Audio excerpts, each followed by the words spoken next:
This is D-Mac and Reiter, presented by DTLA Law Group on the new 97.1 The Fan, the voice of LA Sports. Accident or injury, visit calldowntown.com. That's calldowntown.com. How was your morning, Doug?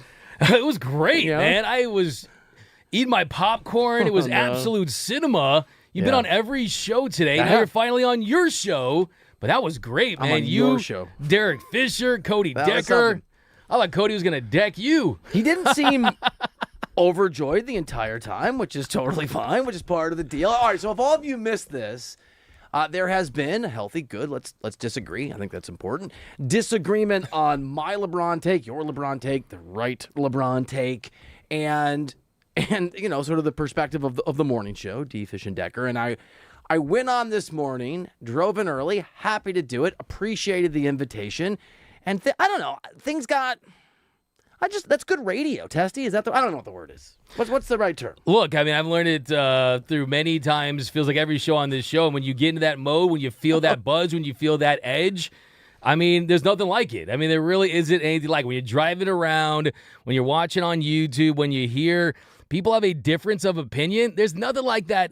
That tension. You could have cut that tension with a knife. So I will say this. I obviously disagree with Derek Fisher and Cody Decker's perspective on LeBron James. They obviously disagree on mine. We don't have to belabor this very much. We've got a lot of great stuff. We've got some Ohtani worries. We've got some great news from Luka. We've got Katie Woo on the show. You've got 5 non-potential Scooble trades for the Dodgers. If we hope it's not the case, the Scooble thing doesn't go through between now and the trade deadline on Monday. But like very quickly, I disagree with Derek and Decker. They disagree with me. I liked the conversation. I enjoyed the discourse. And I thought in particular, D-Fish, when he said, you know, Derek's, I don't want to label his view what his philosophy is, but he said whisper, I think it was shout praise, whisper criticism is a really interesting sort of way to approach it. Obviously, mine is maybe shout everything. I don't know. That's what, but maybe that's Cody's perspective, and mine is sort of medium shout everything. But I respect and appreciate the difference of opinion, and I liked the conversation. And I'm a big believer, I'll get a little highfalutin here, in the marketplace of ideas. And let's have different perspectives, and let's disagree, and let's try to do it respectfully. So I really appreciate the invitation. Raj Groves, the incredible program director there, the guys on the morning show, letting me come in and chop it up a little bit. Yeah, it was fun to listen to, fun to watch. And if anyone knows my guy Bill Reiter, hey, if you're going to get into the ring with Bill Reiter, you better be ready to throw some punches, man, because you'll go down with the ship, dude. You will definitely, I've learned through this show many times, you got to be ready to go to war. And I feel like that's what I do on this show every single day, man. It was interesting 2 versus 1, though. Because I was sitting in the middle. All right, but anyway. A little 2v1. Thank you to the guys for having me on. It was some edgy radio. It was some at times maybe uncomfortable radio.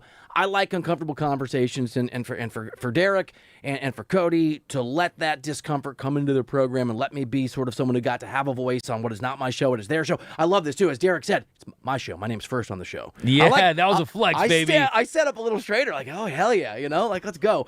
Thank you to the guys for doing that. And for all of you that missed it, the reaction has been sort of mixed on who was right, who was wrong. I think it's been fairly universal on people enjoyed it and thought it was interesting and compelling. The 3 of us sort of chopping it up. So it's on YouTube at The Fan LA, at The Fan LA. I think I tweeted out. I should tweet it out. Maybe I will eventually, but check it out if you're interested. I'm not running from it. We can hit it later if anybody wants to. Can I give you a little LeBron news transitions? It's really a Luka story that I think by sheer coincidence reinforces the correctness of my point from earlier on the morning show. And I also think makes me, maybe I'm just drinking the Kool-Aid. I'm getting really optimistic about Luka as I continue to be frustrated with or process LeBron's sort of rejection of LA. Can I give you a little LeBron into positivity? Let's hit it. All right. If you want to stream, by the way, on the show on YouTube at The Fan LA, phone number 855-97-LA. Fan. So a couple bits of news today that I think are somewhat linked. First, LeBron thing. This is not a LeBron segment. Maybe we'll hit LeBron later, but there is a report out there. Was this from Shams or was this from McMenamin, the Clippers thing? From Shams. From McMenamin, excuse me. That's right. Dave McMenamin has a great story and sort of behind the scenes of LeBron's decision making. He turned down $20+ million from the Clippers. And without getting too much into whether he should have been a Clipper or not, LeBron James reportedly, thank you, Dave McMenamin, for the report, turning down $20 million or more, $20 million plus, to be a Clipper. From the Clippers. And turning down the chance to take whatever it was, veteran minimum is what he took in Philly with the Lakers. And again, it's okay. It's fine. Reinforces LeBron's focus was far from being a part of Los Angeles this year. It's fine. It's not a choice I would make, but it does sort of reinforce maybe the love for LA that I don't think is there was obviously not a motivating factor. So the Clippers offered him $20 million. Yeah, I mean, I don't want to be a Clipper either. How much was under the table though? Was it 250 or was it tree fitty? I will have to look to see if there was any opportunities to plant roses. Yeah, you're gonna have to sponsorship to plant a couple acres of trees. That's a tree allegation joke. Yeah, I liked it. Yeah, little 250 tree fitty. I liked it. But here's the thing. I still think, like, we talked about this on this show, right? I think LeBron James can love Los Angeles all he wants, right? I mean, he's building his dream house in Beverly Hills. It's a 2-mansion plot. It's going to be 40, 50, 60 million, however it may be. I think he runs to the team that has the best roster.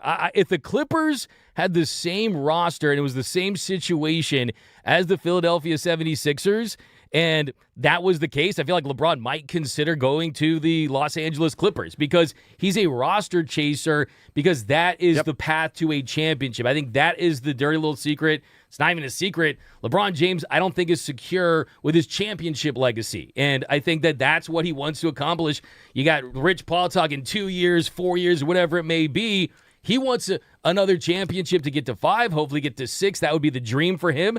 If the Clippers had the Sixers roster, they would have been under consideration. So LeBron has to stack the deck as much as he can, and that there's no debate about that. And look, to sort of put a bow on this, to your exact points, D-Mac and Reiter on the new 97.1 The Fan, the voice of LA Sports, 855-97 LA Fan, LeBron James is prioritizing things that maybe we don't want him to prioritize. He is prioritizing his legacy over being in LA. Legacy over LA. That is fine. He is prioritizing the opportunity for greatness over being here.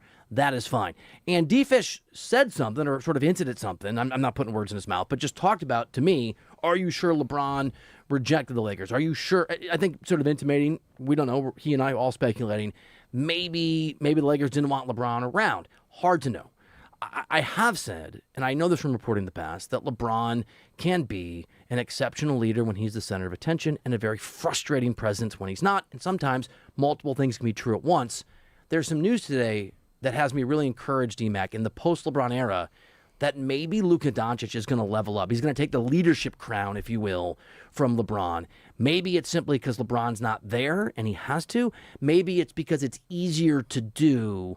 It's easier to be this guy when LeBron isn't in the background taking the oxygen out of the room. But again, from Dave McMenamin, I'm just going to read this to you, makes me very optimistic about the Lakers. Quote, Luka Doncic is hosting the entire Los Angeles Lakers roster in Slovenia for a 4-day mini camp in August. A source close to the Lakers told ESPN, told Dave McMenamin. Goes on. The itinerary will include workouts, golf, and some, all right, somebody help me here. The capital, I screwed it up. The capital of Slovenia's tourism and bonding ahead of training camp. It's going to sound like LeBron James shots. It doesn't have to be. Maybe it is. Don't get mad, Cody. Whatever's going on, it's going to be okay. For me, I can't remember, and correct me if I'm wrong, LeBron James hosting entire teams in Akron, hosting entire teams in LA. It's not a shot, but sometimes it's hard to be the real leader and bring a team together when there's some divisiveness. And I do know it is hard for a LeBron James-led team to be totally unified if LeBron is not 100% in. To me, it's, okay, I'm Luka Doncic. I'm free and clear LeBron, whether by choice or not. Who knows? He didn't want to be in LA. He didn't want to be in LA for the minimum. He didn't want to be in LA for $20 million with the Clippers. He doesn't want to be a part of this. It's my team now. And the fact that the immediate response is come to my home country, I'll host you.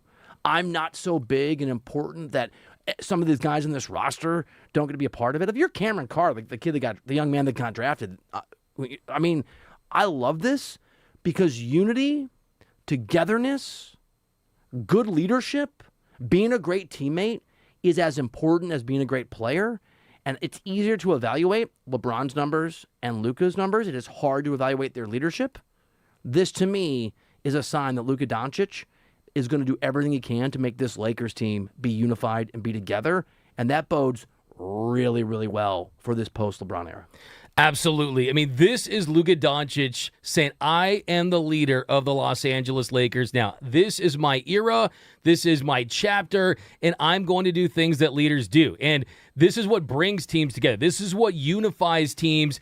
And now there's not that roadblock, that cloud of LeBron James getting in between anything that Luka Doncic could possibly do. I mean, if Bronny James is still on this team, he's probably going to be on that trip, but this is something that you got to be very excited about if you're the Lakers, because there's that talk, Luka Doncic didn't choose to be a Laker. He was traded here and that he could leave in a couple years. This is a great sign. This offseason has been mostly positive for the Los Angeles Lakers, knowing that you checked off a lot of the boxes as far as the roster goes. You got Walker Kessler. You brought back Austin Reeves. You got some depth pieces. You're still probably not done, but now you're doing something very important. You're planting your flag, saying, hey, I don't just want you guys to be my teammates. I want you guys to see where I'm from. I want you guys to see my culture, because this is the Luka culture. So I love it, man. I just got goosebumps when I read that this morning. So I was like, Luka Doncic is really announcing himself as, I am the leader. This is my franchise. A few corrections here. Or not even corrections to me, just points. And these are good points of order, and I'm not trying to take shots. On the chat, over on YouTube, at the Fan LA, Easy213 points out that he thinks Bron hosted team events for that 2020 team. Good to know. That team won an NBA championship. These things absolutely matter. And Greg69 points out LeBron, he thinks, did some things in Vegas. Good to know. Those things absolutely matter. I have two sort of, for those that worry that here on DMAC and Reiter, we're looking at Luka Doncic inviting everybody to his home country news and getting too optimistic, to just double down on what you just said, DMAC. And you said you got, like emotional, excited, optimistic? Yes. I thought that way when you were just speaking. Okay. Like Austin Reeves and Cam Carr and all these dudes, like the names ring better if I think that Luka Doncic is all in and invested. Two stories, one negative, one positive, about why this could be really significant. I'll start with an LA one. When the Clippers were doing Lob City, and I was an LA-based radio host at the time, but a national NBA person, I will never forget this, and I may have told this story here on the new 97.1 The Fan, the voice of LA Sports. That Clippers team was the top team, I think, in the Western Conference that year, maybe the second team. They were a force in nature. People thought they were the team to beat. This is before the Warriors really sort of put their foot down in the Western Conference. It was Chris Paul and Blake Griffin and DeAndre Jordan and Doc Rivers, and we know now that combination isn't the Michelin-rated restaurant main course we thought it was, but at the time, people thought that was a buffet of basketball greatness. And a GM told me, who'd been sort of adjacent to that organization, said the team's going to fail. And I'm like, what are you talking about, dude? They're like so good, Lob City, and Blake Griffin can jump over cars like Superman. And he walked me through this GM from a rival team, that when teams don't like each other, when they haven't bonded, when there are problems, when there isn't trust, and he said that's totally true of the Clippers, they don't play well together. And he said, I predict they'll collapse in a series. And that's the year the Clippers were up 3-1 to go to the conference finals against Houston and lost that series. The counterpoint to that is the Boston Celtics team, Doc Rivers again, that actually won an NBA championship, that was so talented, the year they won is the year they all went to Rome together. Remember that? They all went to Rome, they hung out, they tried to... When you travel with people, when you invite people to your home, when you go somewhere that's outside of your experience, right? And there's nothing wrong with having people to Vegas or in your house. When Luka Doncic brings these guys, the Lakers, to his home country, that is not just a bonding experience. That's an invitation to be, for lack of a better term, a basketball family.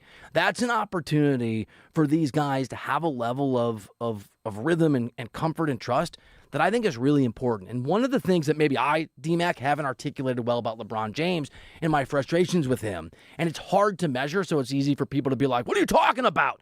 Hot take artist. LeBron's an amazing player. He is a mixed bag. And I know this in Miami, and I know this in Cleveland. Not even a question. I don't know this in LA. Wasn't reporting day-to-day there. LeBron James has been a mixed bag as a chemistry creator, as what the vibe felt like. But like how LeBron was not a great GM when he threw his weight around for moves he wanted that didn't always work out, he was so talented he could overcome it. He was so talented he overcame it 2 out of 4 times in Miami, and he overcame it one of those times when they're down 3-1 in Cleveland. And again, this isn't a shot at LeBron. It's just to say that LeBron would bring some baggage that you couldn't see as easily as the greatness that he brought. He was almost always worth it. Now that he's gone, and maybe some of that baggage isn't there, I think that there's an opportunity for the Lakers to be better than people think. And moments like this and moves like this and bonding like this, if you're going to lose LeBron's production, what you have to replace it with is a togetherness and a vibe in a locker room that not every LeBron James team has had. And I think, I'm guessing, I think Luka Doncic knows that and is putting that together. Yeah, I think this is Luka Doncic basically wasting no time reminding the entire organization, the roster, hey, the captain's office has a new address here in Lakerland. He bought the house and he changed the locks, right? This is his franchise. This is his home.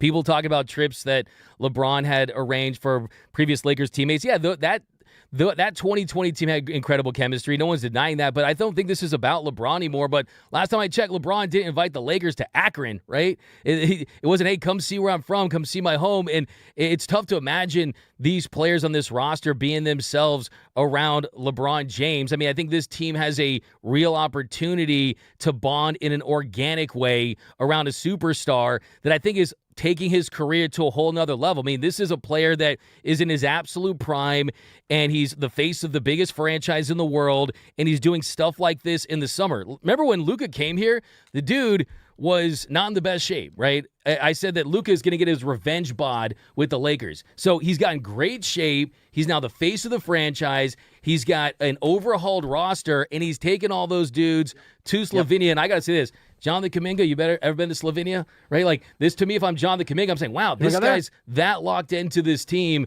that maybe this is another way of selling the idea of I want to be a part of something like that. Yeah, and I try really hard not to get into people's personal lives, and I think I said this to Derek and to Cody earlier today, that there is a distinction between the human being and the athlete, but we cover athletes here. We don't cover fathers, right? Like I don't talk about LeBron being a great dad. He is, I think, because that's not the thing that we talk about on Sports Talk Radio on this show, on any of the shows. But I will also say that these are human beings, and there's like connecting. I connected with somebody in the office recently on some really personal stuff that just sort of came up, right? And it was really cool. The dude gave me a hug afterwards, and like I gave him, because like we are human beings and whatever we sort of do for a living, like whatever's going on. Luka's also going through some stuff, and I'm not making light of it, and I'm not pretending to know anything about it. But Luka Doncic and I don't think it's his wife, but his partner are separating. He's got a custody situation. He's got to deal with that. I'm sure that's a part of like why he has to be in Eastern Europe. And so like you bring people into that world, you bring them into that drama. You're bringing them not just a basketball player who they see on the court. You're bringing them as a human being who's a little vulnerable, dude. I just, not to overstate it too much, but we as fans, as media, for me as a journalist, you as a journalist, we evaluate what we know, and often now, because of the numbers, what we can measure. It doesn't mean the behind-the-scenes stuff doesn't matter as much. It matters just as much. And for Luka, as a leader, as a superstar, as a guy going through some stuff, as a dude that's not from here, but obviously lives here, lives in LA, lives in my neighborhood, all of this to me is the kind of secret sauce, the secret ingredient, the alchemy that doesn't mean it will, that I think can lead to a really great locker room. And those things are critically important if you're going to succeed in the NBA. No doubt about it. I mean, I think that this is a major statement by Luka Doncic. And I think, too, it's the deeper connection that it builds with not only the organization, but the fan base, knowing that he's making the extra effort. And that's the thing about this story and all this. I think that there's all this talk about LeBron and Kobe and Magic and just how does he fit in with the history of this franchise. And this is kind of one of those moves where it's, hey, it's another reminder that we haven't seen the finished product of Luka Doncic. We saw the finished product of LeBron James. He had already won MVPs. He had already won titles. He was already arguably the best player ever. With Luka Doncic, we get to see him in his absolute prime. Hopefully win his first MVP. Hopefully win his first NBA championship. Hopefully lead this team to an era of Laker basketball where you've got guys under contract for 3 or 4 years, right? They're hired guns, and Luka gives the Lakers his heart, hopefully. Kobe gave him his heart. Magic gave him his heart. LeBron feels like gave the Lakers an invoice and was like, pay me, and here's your championship. There's the transaction, and I'm gone, right? Be careful. You may have to go on D-Fish and Decker tomorrow now, okay? Just, it's T-Mac and Reiter run. No, I agree. Hey, I'm down to get Cody decked. Yeah, you'll be fine. Trust me. I see his Instagram. Dude's swole, bro. You'll be okay. Dude can squawk 1,000,000 pounds. Yeah, he's ripped, man. 855-97 LA fan is the phone number. We're also streaming. We're the only sports talk radio station on the FM, 97.1 The Fan. That's what we're called. You can also hang out with us on YouTube at The Fan LA, at The Fan LA. Also, I want to address something else Derek Fisher said earlier today, a basketball thing, where he pointed out, this is very reasonable, that it's really hard to get through the West, and that maybe LeBron left because of the Thunder and because of the Spurs. Got it. Not dismissing it. Understand it. Not even going to point out, even though I think it, that the best or second best player of all time running from that is don't love it, right? Okay, but we have a reigning champion in the New York Knicks that a lot of people didn't see coming. We have a Golden State Warriors team that now we take for granted, the era when they were dominant, that nobody saw coming. This is a really young Lakers team, and I'm not saying they're going to beat the Spurs and they're going to beat the Thunder this year or any year, but there are surprises in the NBA. It's part of the deal. Surprising LeBron went to Philly, and surprising the Knicks are NBA champions, and it was, I promise you, because I covered those teams as a national guy, very surprising when remember Charles Barkley said he can't win with threes, when the Warriors became not just a champion, but the dominant force in the NBA on the other side of LeBron constantly carrying teams in the East to face them. So I don't know who the next surprise is going to be, but I am not willing, if I'm in the West, or if I'm a superstar, or if I'm you and me, D-Mac, here on D-Mac and Reiter on the new 97.1 The Fan, the voice of LA sports, talking hoops, I'm not willing to just say, oh, okay, the Thunder and the Spurs are amazing, and they are. I give up. You got to build something. And if anyone's going to be surprising outside of those two teams and challenge them in a way you don't see coming, why not the Lakers? Since this is a group, and this version, Kessler and Reeves haven't gotten paid, and now it's Luka's team, and Cam Carr's coming in, and all the people I'm forgetting who are the team that do something you didn't expect. Exactly. I mean, there's a lot of parity in this league. There's the last 8 champions, right? We've had consecutive titles won by different teams, and you're really not seeing dynasties. But I think, too, it's about the process of winning a championship with another group. I mean, the part of the reason why we love Kobe so much in this town for a million different reasons is that the guy bled purple and gold through the ups and downs, and sometimes the deep connection comes from a team when you see them lose. I mean, it was Kobe airballing against Utah and then that team going on to three-peat. It was Kobe and Powell losing against the Celtics, and they came back and beat the Magic and the Celtics. D. Fish was a part of those teams. And when you really fall in love with teams, really when you have their down years. I mean, my favorite book, at least one of them, Roger Kahn's The Boys of Summer. It's about the Boys of Summer Dodgers. And he has a quote where it's, you may glory in a team triumphant, but you fall in love with the team in defeat. I think Lakers fans are ready to have that deep connection with a team where even if they don't win a championship next year, if you win a first round, a second round, you're coming around. I want a second round. That to me is that would still be a disappointment. Yeah. But I do think that what are you saying? It's one. So here's if you hire a bunch of guys and you sign them on 1 or 2 year contracts, and you lose in the first round, you're like, what are we building? The way this team is constructed with all these guys that are contract for 3 or 4 years, you can win with them. And if you do lose in the first or second round, there's some hope and optimism, and there's a deep connection with this version of the Lakers. Explain your words. are shaking. All right. It's T-Mac and Reiter on the new 97.1 The Fan, the voice of LA sports. A lot of you are in the chat. It's awesome, people that are finding us. Thank you. Please, please, please slam that like button and let people know about us. And remember, if you're listening on the chat, and you get away, you got to go home, you're driving home from work, get on the FM, 97.1, and the reverse is true, too. If you're on the radio and you go into work and the boss doesn't want you having the old, whatever, the old radio on, you can throw it on the old YouTube, at The Fan LA, at The Fan LA. If you have phone calls or a perspective on Luka, if you think Doug and I are getting too optimistic, if you think we're being too nice and too naive, if you're with us and the vibes are feeling good, call us, 855-97-LA Fan, 855-97-LA Fan. That's the optimism. There's a yin and a yang to these things, folks. And the yang is unfortunately Shohei Ohtani talking and revealing another injury concern, another injury issue. So it's a D-Mac victory lap. It's not it's a D-Mac victory lap. We're going to find out if Bill is going to call Shohei Ohtani a liar. It's a D-Mac victory lap and some bad news, but we got you covered. Next on T-Mac. Don't look so happy. Next on T-Mac and Reiter.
All right, welcome back into the show.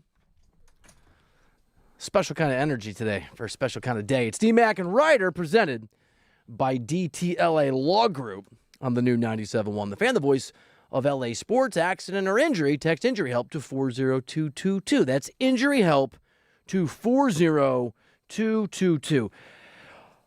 What were you making fun of me for, Ohtani? All right, so basically, if you don't know this, I wanted Ohtani to pitch more and win the Cy Young Award. Doug wanted to be more cautious and take away all the joy. Somewhere in the middle is the truth. Okay, You're taking a general approach here. I'm giving it to you, man. Okay. I'm just giving you what you... All right? I want to start, though. Okay. Let's get into the information. Obviously, Shohei Ohtani Drive, baby. is, you want to hit the... No, drive it. No, okay, so Wheel. a couple weeks ago, Take it. Bill Reiter said that the Dodgers were essentially faking an injury. I never said that. You said, okay, what did you say then? I said that I can't believe the Dodgers would be so irresponsible as to let him hit in a 3-game meaningless series before the All-Star break if, in fact, he's incapable of playing and the injury is real. And it turns out they were, in fact, that irresponsible. Okay, that's the PR spin version of what you said. So you said he was fine, though, right? Am I on Derek and Decker right now? Like, what is going on? You said that he was fine. You said that he was okay, right? You said that he was he was totally but the truth is the knee is still an issue. Right. The bicep is still an issue. I'll get to the news. Okay. You get to the news. You get to the news. You drive it. I want to hear what you have to say because I have a plan for what I think they should do with Shohei. Okay, so here's the news. Shohei spoke yesterday for the first time in 17 days. He revealed that he is dealing with a lingering bicep issue on top of the knee pain. That's obviously not good news. Here is the quote. I'll read you through the interpreter. Quote, "My bicep's not 100%. By the way, can I just stop? That is alarm bells ringing at the loudest volume. Okay, we'll go on. And by the way, credit to I literally wrote down a Doug McCain appreciation segment later in the show where I'm going to give you credit. I may cross I that don't out. want credit for this. I just want Shohei to be healthy in the postseason. Don't lie to the audience. They know. I Quote, really you do. want both. Quote, and you That's should. true. That's And true. you should. That's a good point. Quote, this is Shohei. Quote, "My bicep's not 100%. Similar issue with the knee. Do we consider pushing this? It is still July, so I think the conversation will be a little different if we're in August or September." And just to add some context to that, Dave Roberts spoke on this very thing yesterday as well. It started with the knee, and then as he came out, and the bicep thing happened when he took a swing, I don't know, 3-4 weeks ago. And then as we got to the break, we wanted him to, rest his knee, rest his body, his arm. And then as he started ramping back up, it just wasn't responding, and nor was his knee. And so I think there's an effect from the lower half to the compromising of the upper half, the arm. And so trying to mitigate that, we stopped the throwing, stopped the bullpens to hopefully, number one, take care of the knee, and then not have him try to create velocity with the arm. That's not 100%.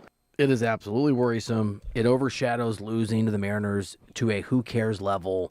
And I will defend myself as I turn the wheel, the car, the airplane over to you who are right, that I am not saying that you weren't right. I'm simply saying I underestimated the Dodgers' short-sightedness and their willingness to let him hit in the lineup if things were this serious. And he is still, by the way, hitting in the lineup. And he's still successful, right? He had a home run last night. He can still perform at a high level for the most part. But for a long time, Bill, months, you were saying, D-Mac, you're soft. We haven't worked. Well, you are soft. What? I'm Teflon, baby. A different issue. Hey, this is I'm hard as a diamond. Can we cut this and send this to a friend of mine? Because this is how you react to just like a little joking insult. That's a good. No, this you're is not the soft thing. at all. Here's the thing. You're the best. What you told me for months. Oh, you're you said you don't want to watch Columbus sail. You don't want Neil Armstrong to fly to the moon. You acted like I was holding him back, saying that I was the helicopter parent that was not wanting Shohei Ohtani to pitch regularly. To pitch, yes. You were the helicopter parent, and the fact that 3 weeks later he tripped and fell, I'm not sure it makes you right. It does, though, make you, in this case, maybe the right parent to come in and, pick him up.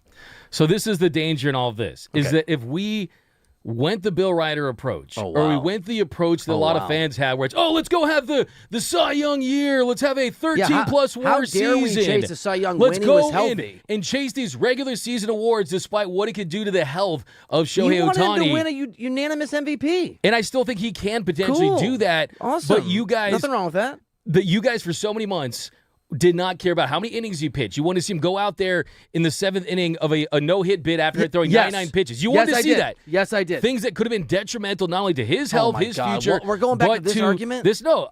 We're cruising here. I'll get to what I'm going to get to. I can't wait. But I will say this, that I even myself have been guilty of holding Shohei Ohtani. I even myself, me as well. You're in that mix too.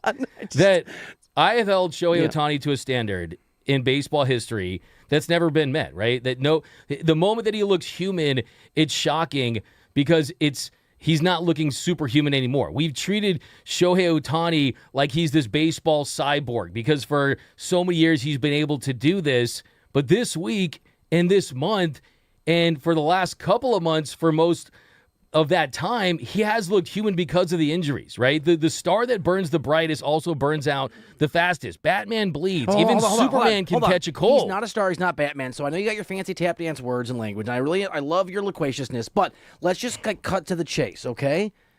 I don't know why The chase was going to be cut to. Yeah, but you're like, Batman, when he bleeds, is like, okay, Shohei Ohtani is an We were athlete. building to something. I was waiting. And this is what we're building to. I'm excited. And that is the last 30 games for Shohei Ohtani. Okay. He's hitting 267 with a 117 weighted runs created plus. That's not MVP bat numbers. You just told me he's still doing great. He hit a homer yesterday. His last Which is it? 4 starts, he's still not MVP level, though, for last month, right? Last 4 starts, a 4.38 ERA. Those aren't Cy Young numbers. So for the last month, he has not pitched at a Cy Young level. He has not hit at an MVP level. Okay. And what happened with his own teammate, Will Smith? When Will Smith got injured, he didn't play. And Will Smith has resumed baseball activities, and he doesn't experience pain right now. Shohei Ohtani is still experiencing nagging issues in the knee and in the bicep. So the point I'm trying to make here, I'm so excited. You got to shut him down. You got to put him on the 10-day injured list. I said this Let him yesterday. fully heal. And when he does return, you have to absolutely make sure that from a pitching standpoint, he can't. So just you can't let him. Well, you can't let him pitch, but he has to be able to be managed properly. 75 to 90. Didn't I say this yesterday? And you said maybe not. No, you said yesterday. I said put him on the IL. So now you want him on the IL. I said it yesterday. Even if it means no MVP. It's gonna hurt my feelings. Do you listen when I talk on the I show? do listen, but I feel like you were so casual yesterday. I wasn't casual. The way that you were throwing it out there. That you don't even remember it. You thought I was casual. You're evaluating the thing. I threw on the IL and you agreed with me, right? Let me say this. I'm glad you come around on this. So you're all the way. Thank you.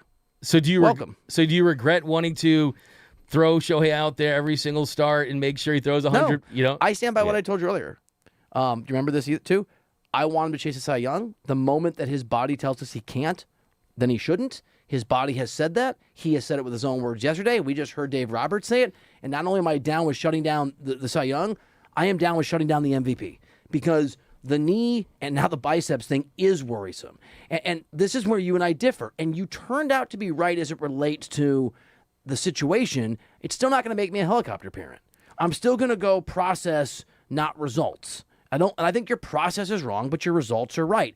I don't want to shut down an Ohtani until his body tells me it needs to be shut down. Certainly in the middle of a no-hitter. The fact that he got there, to me, tells me sometimes in this analogy that we're stretching and breaking, kids fall down and scrape their knee on the playground. Doesn't make me want to be a helicopter parent. Once they fall down and hurt their knee, I'm down with putting a Band-Aid on it. I'm down with not going to the slide the next day. I'm down with even if the injury is serious enough, being like, sorry, we're gonna watch some YouTube. I'm gonna be a bad parent. So we have gotten to the same place.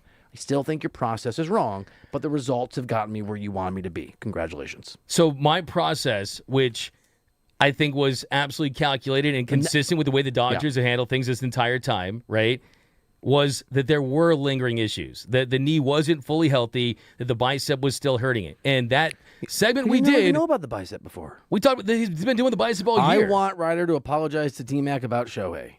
I am sorry, And D-Mac. here's the thing. Here's the thing. Yeah. Here's the thing, though. You did say... Okay. During that segment, when we were talking about the All-Star break, you were like, Shohei's fine. And even before that, you were saying he's fine. Now, is it fair to say Even if he's saying he's 90%, he's not at 100%. No, I'll say it again because you might have just missed it because you were so excited about it. It's not a victory lap; it's a victory charge. You're like, no, you're the bull. I just want to get us all on the same page because I have. As someone just said in the chat, I'm not one of your yes men on whatever stream that we're referencing. I guess this one at the Fan LA. The Fan LA. I'm down on. By the way, you just said that you were worried about the bicep injury. We can play it back if you need us to. We didn't know about the bicep injury till yesterday. He's been doing it for a while. I understand, but like the level to which he is talking about now is not. He hasn't, but I've been bringing it up though. Okay. I mean, I know things too. So it's like here's the thing. I'm not just missing your perspective. I know that, but I'm just saying like there's internally they have they have to get on the same page because I have. Foshmo, right? I have fear of Shohei missing out. Oh my God! On the playoffs. You pulled me in. I looked like, what's Foshmo? I have Foshmo. As if you weren't I have tell Foshmo. me. I have fear of Shohei missing out, and the what this could mean for this Dodgers team. And I think we're going to learn a lot about. We are going to learn a lot about the power dynamic in this organization in the next week because if they do trade for Tarek Skubal.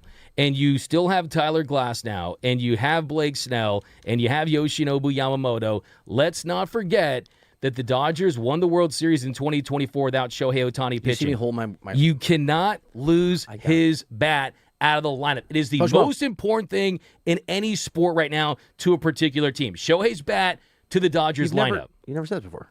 Said a lot of... No, you said every show. I got it. It was like a... No, by the way, we are aligned today. If you want to go back and argue about June 24th, we can. But with the information we have today, I am with you, and either I'm more extreme than you or you have gotten to the place I was yesterday.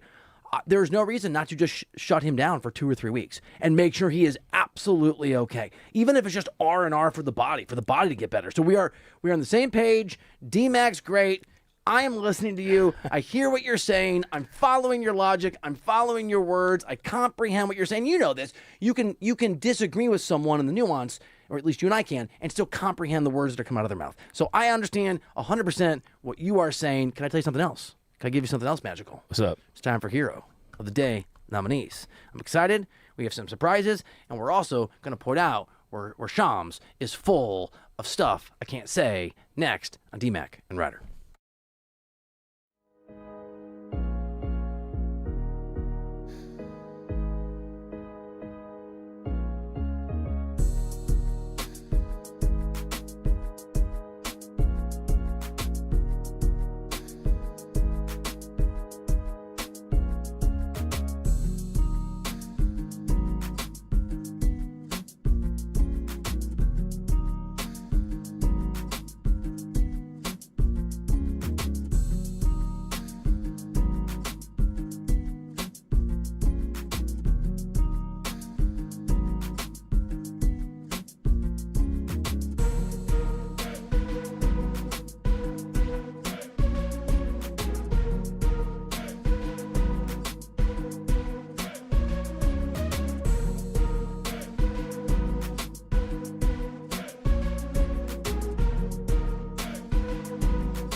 Doug McCain. I am Bill Reiter. It's D-Mac and Reiter. Bro, I like doing this show with you. It's D-Mac and Reiter, presented by DTLA Law Group on the new 97.1 The Fan, the voice of LA sports. Accident or injury, visit calldowntown.com. That's calldowntown.com. You have no... Yeah, you do. It is really important to like the person you work with in this job and be able to disagree with them. And I'm not going to say the person's name, but I heard that a former co-host of mine was in a chat earlier today. That was a different experience.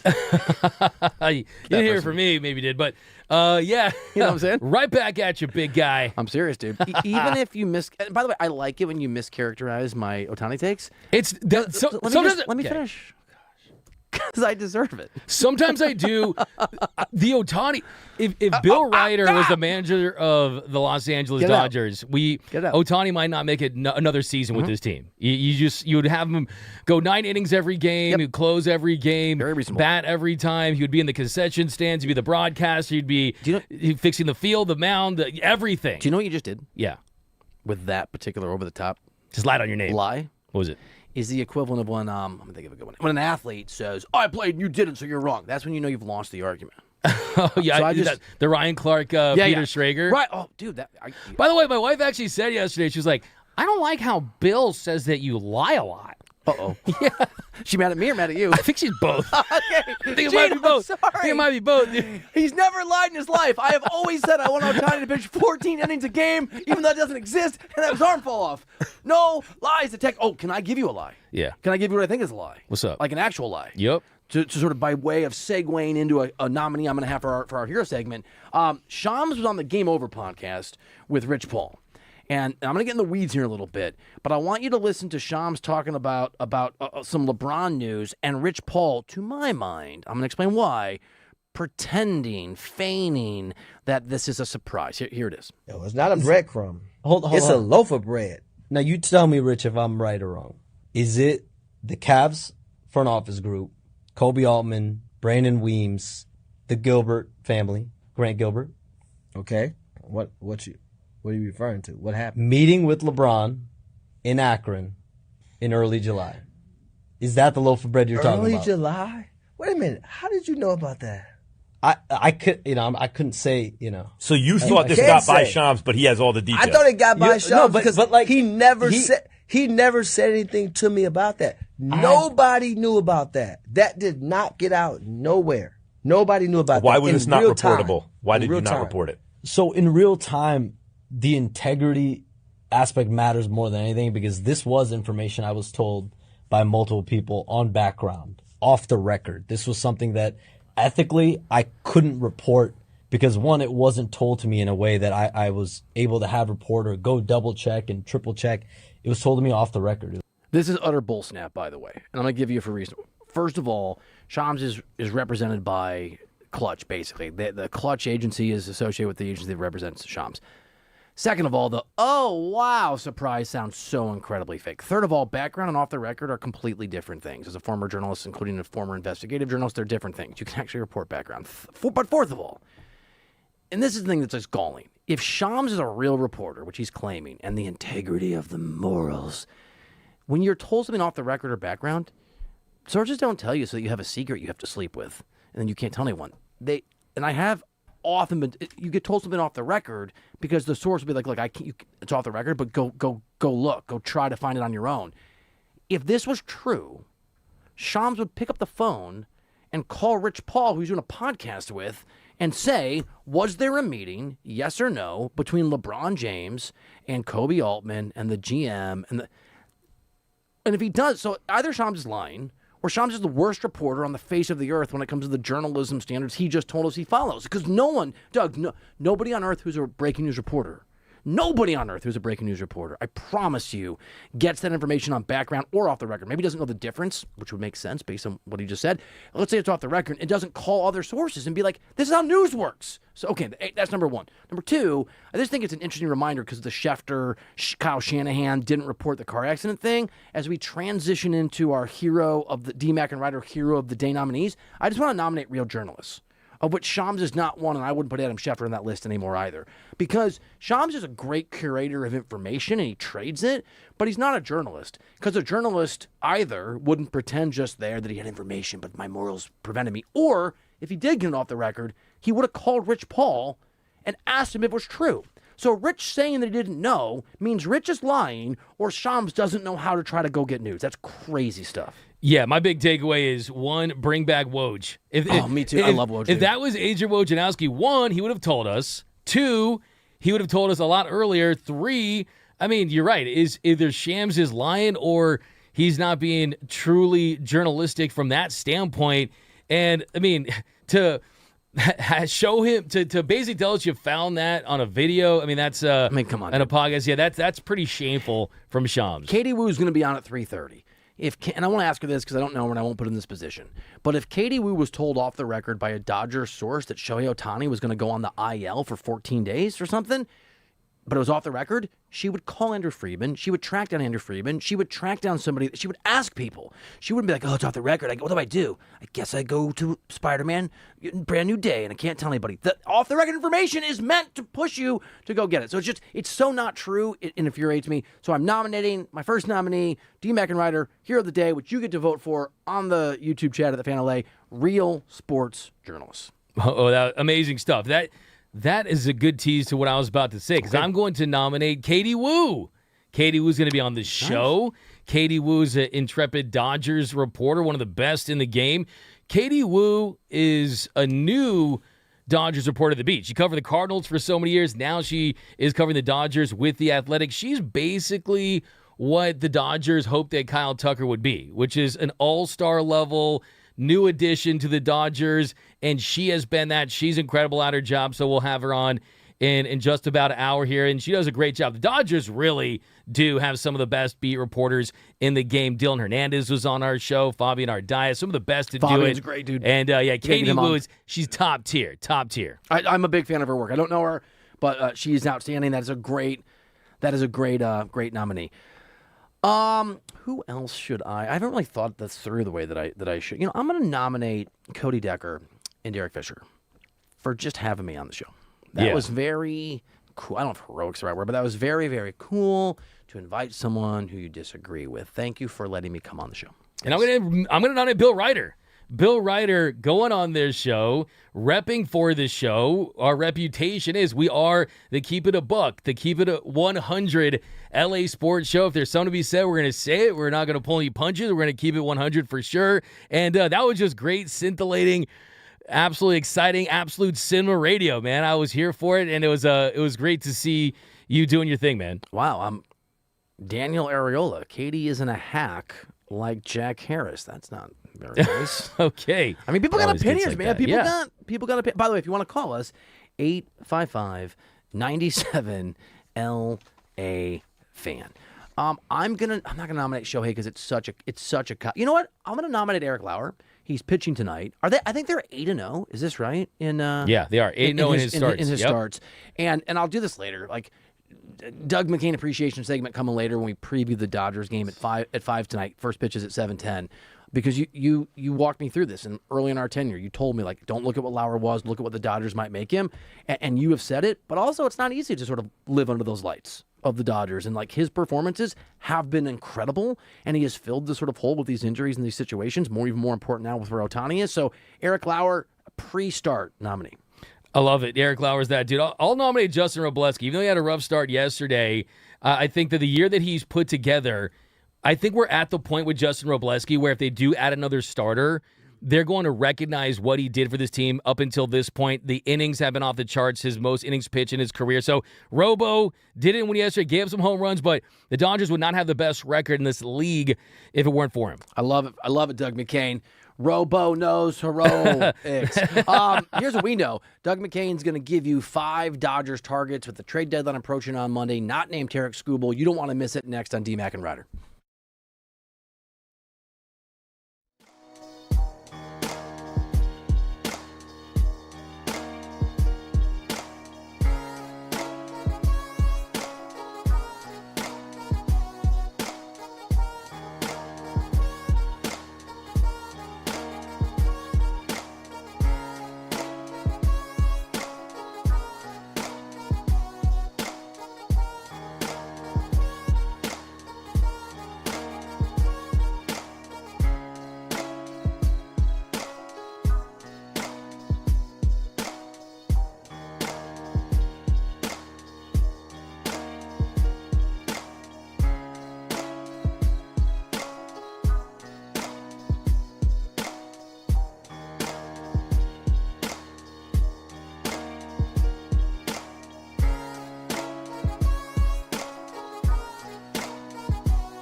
All right, happy Wednesday. He's Doug McCain. I'm Bill Reiter. This is DMAC and Reiter, presented by DTLA Law Group on the new 97.1 The Fan, the voice of LA sports. Accident or injury, text injury help to 40222. That is injury help to 40222. We're going to get into some trade deadline talk. Doug has a very interesting list for you of possible trade targets at the deadline, which is Monday, for Major League Baseball, for the Dodgers. If they don't get Tarek Skubal, who I think just wrapped, maybe potentially, we hope with an asterisk, Doug, his last start for Detroit. So we'll let you know as news comes in. I Will Flip You the Bird is on the line.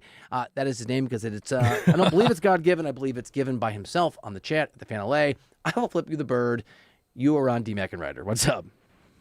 What's going on, guys? So, Ryder, I just want to say that your expertise and your experience has made baseball or basketball fun again, and also it doesn't hurt that LeBron is good or is gone too. Thanks, I mean, brother. the dude. I don't know what hits harder: LeBron flopping on a non-foul or Argentina after a World Cup loss. But I do have another baseball question, and I promise you, Bill, like as you teach me how to love basketball again, I swear I'm going to ask you some questions. But I got a question about apparently there's a rule that MLB commissioners actually have the power to veto trades, and I'm asking that because is there a possibility that Manfred would veto a trade for Skubal to the Dodgers? And if that's the case, do you think that he would do that to appease the other owners in fairness for the short term, or secretly root for the Dodgers to get Skubal for more leverage in this upcoming CBA salary cap fairness in the off season? Now, both of you guys are insiders, so you guys have a better idea as to how these front office people work, and I just wanted to get your take on it. I will flip you the bird. That is a great call. I will turn things over to the not even only resident expert, the expert, period, on this very question.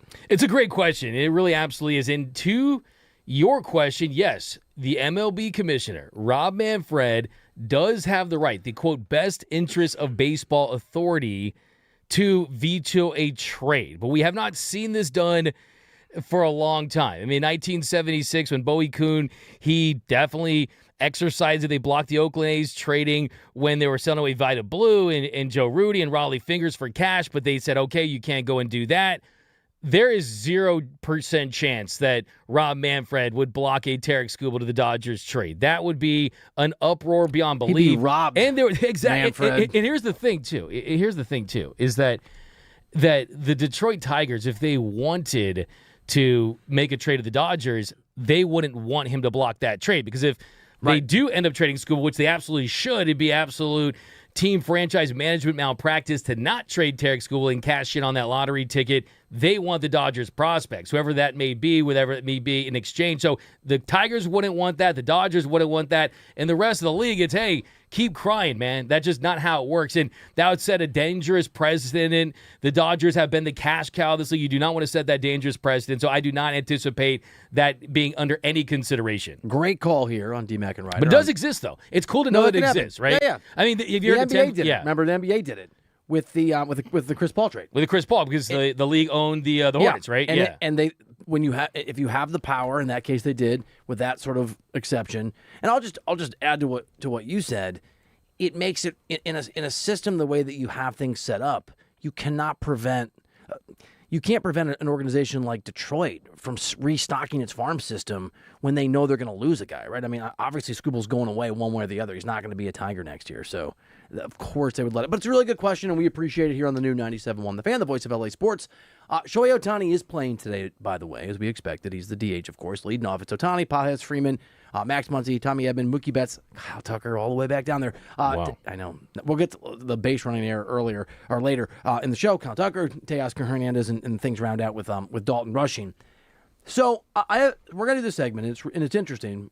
You're gonna give us 5 targets for the Dodgers for the trade deadline Monday if they don't get Tarek Skubal. Do not misunderstand here on DMAC and Reiter. Doug is not asking for people that aren't Tarek Skubal. He wants it to be Skubal. He's been very clear on that. He's been very clear-eyed on that. I'm looking forward to his victory lap when hopefully Skubal gets traded on, whenever it is between now and Monday. But there is a reality that, all right, so Ohtani comes to the Dodgers with all the leverage in the world. He signs an incredibly team-friendly deal.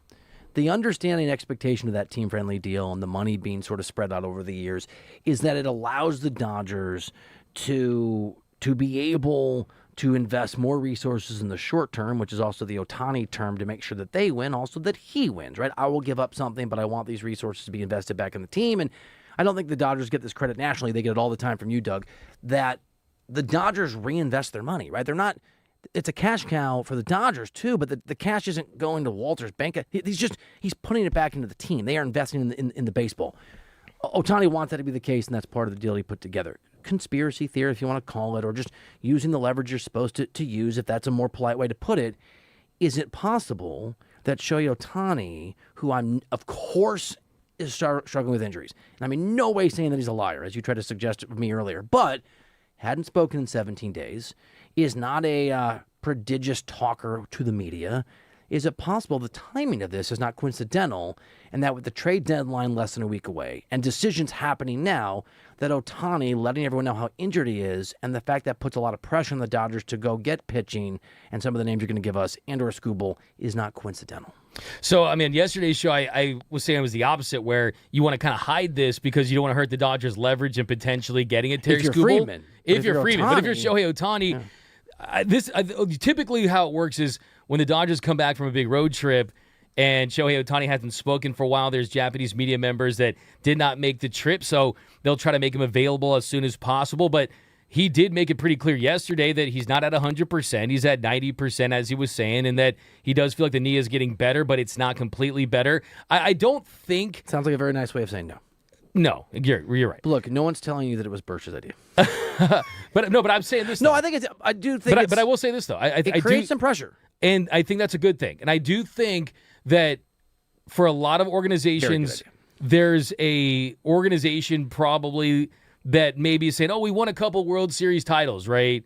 We have Shohei Ohtani. We're going to be fine, right? It's not the Dodgers. And when Shohei Ohtani deferred 97% of his contract and gave them that financial flexibility, it was with the understanding that they would do every single thing that they can to improve their roster. Andrew Friedman told me a couple years ago that they have a promise to Ohtani and a promise to the fans. So I don't think the Dodgers kind of lack motivation to put talent around him. But hey, I like it. I love it. I think it's cool. I like the idea. You like it, love it. You want some more pitching. And I want just Skubal. But yeah, more pitching would be great. But I do like the idea of, hey, if that's Shohei Ohtani kind of telling the organization, hey, man, I'm hitting, I'm pitching, let's get some reinforcements. I'm all here for that. But, yeah. Full context. So if anyone misunderstands, don't want any misunderstandings, Doug wants Tarek Skubal to be a Dodger. Doug thinks that the Dodgers should get Skubal. We actually tested Doug's sort of belief on this with a rising level of expensive would-be trades yesterday. It was a really fun segment. And you went high in terms of what you would give up. We are not saying that is not what Doug thinks should happen, and therefore what you think should happen. And I'm with you. I'm aligned. You got me there. I'm in. However, you can't always get what you want in life. The Dodgers do have this remarkably loaded farm system and guys like Lauer and other sort of pieces you could move. And so now it is time. If we don't get what Doug wants, and that is Tarek Skubal, 5 other names the Dodgers could target at the trade deadline. All right, number. Let's hit it with number 5. All right, so for number 5, this would be a major shock, and that is Angels infielder Zach Neto. So Zach Neto is a player that has really made strides the last couple years, an emerging star. He's someone that plays a position that the Dodgers really don't have locked down for the next 5-6 years. Zach Neto is a player that, when he's right, he's got some pop, 19 home runs this year, 116 OPS plus. But what was really interesting about all of this is the fact that a rumor did come out that the Dodgers were a team that was potentially interested in Zach Neto. You had the Dodgers, the Yankees, the Red Sox, and the Phillies as potential landing spots, and there's a link there. So the interesting thing on top of everything else is the Angels, it's the Dodgers. You don't get too many transactions. Of course, there was the blown Andy Pages trade from a couple years ago, but this would come as a shocker. For one, you're making a deal with the Angels, and two, you are making a deal for a future shortstop. And this comes on the heels of something we talked about yesterday, Bill, where we were talking about Andrew Friedman's quotes to the OC Register. When he told Bill Plunkett, there have been a number of moves we have made closer to the deadline in past years that weren't necessarily on our radar 10 days or 2 weeks out just from opportunities that pop up. So the Dodgers have taken advantage of opportunities. Here's a perfect example in 2021 when they got Trey Turner, which was a shortstop when they already had Corey Seager. So I think the big shocker in all of this, the offense has been down. Could you get your shortstop of the future? Zach Neto is the first option, but let's keep it moving. I love it, dude. All right, let's go to number four. All right, number 4. You're chomping at the bit. You're just like, no! Give me the number. Look, I like it. This one would be even crazier. Okay.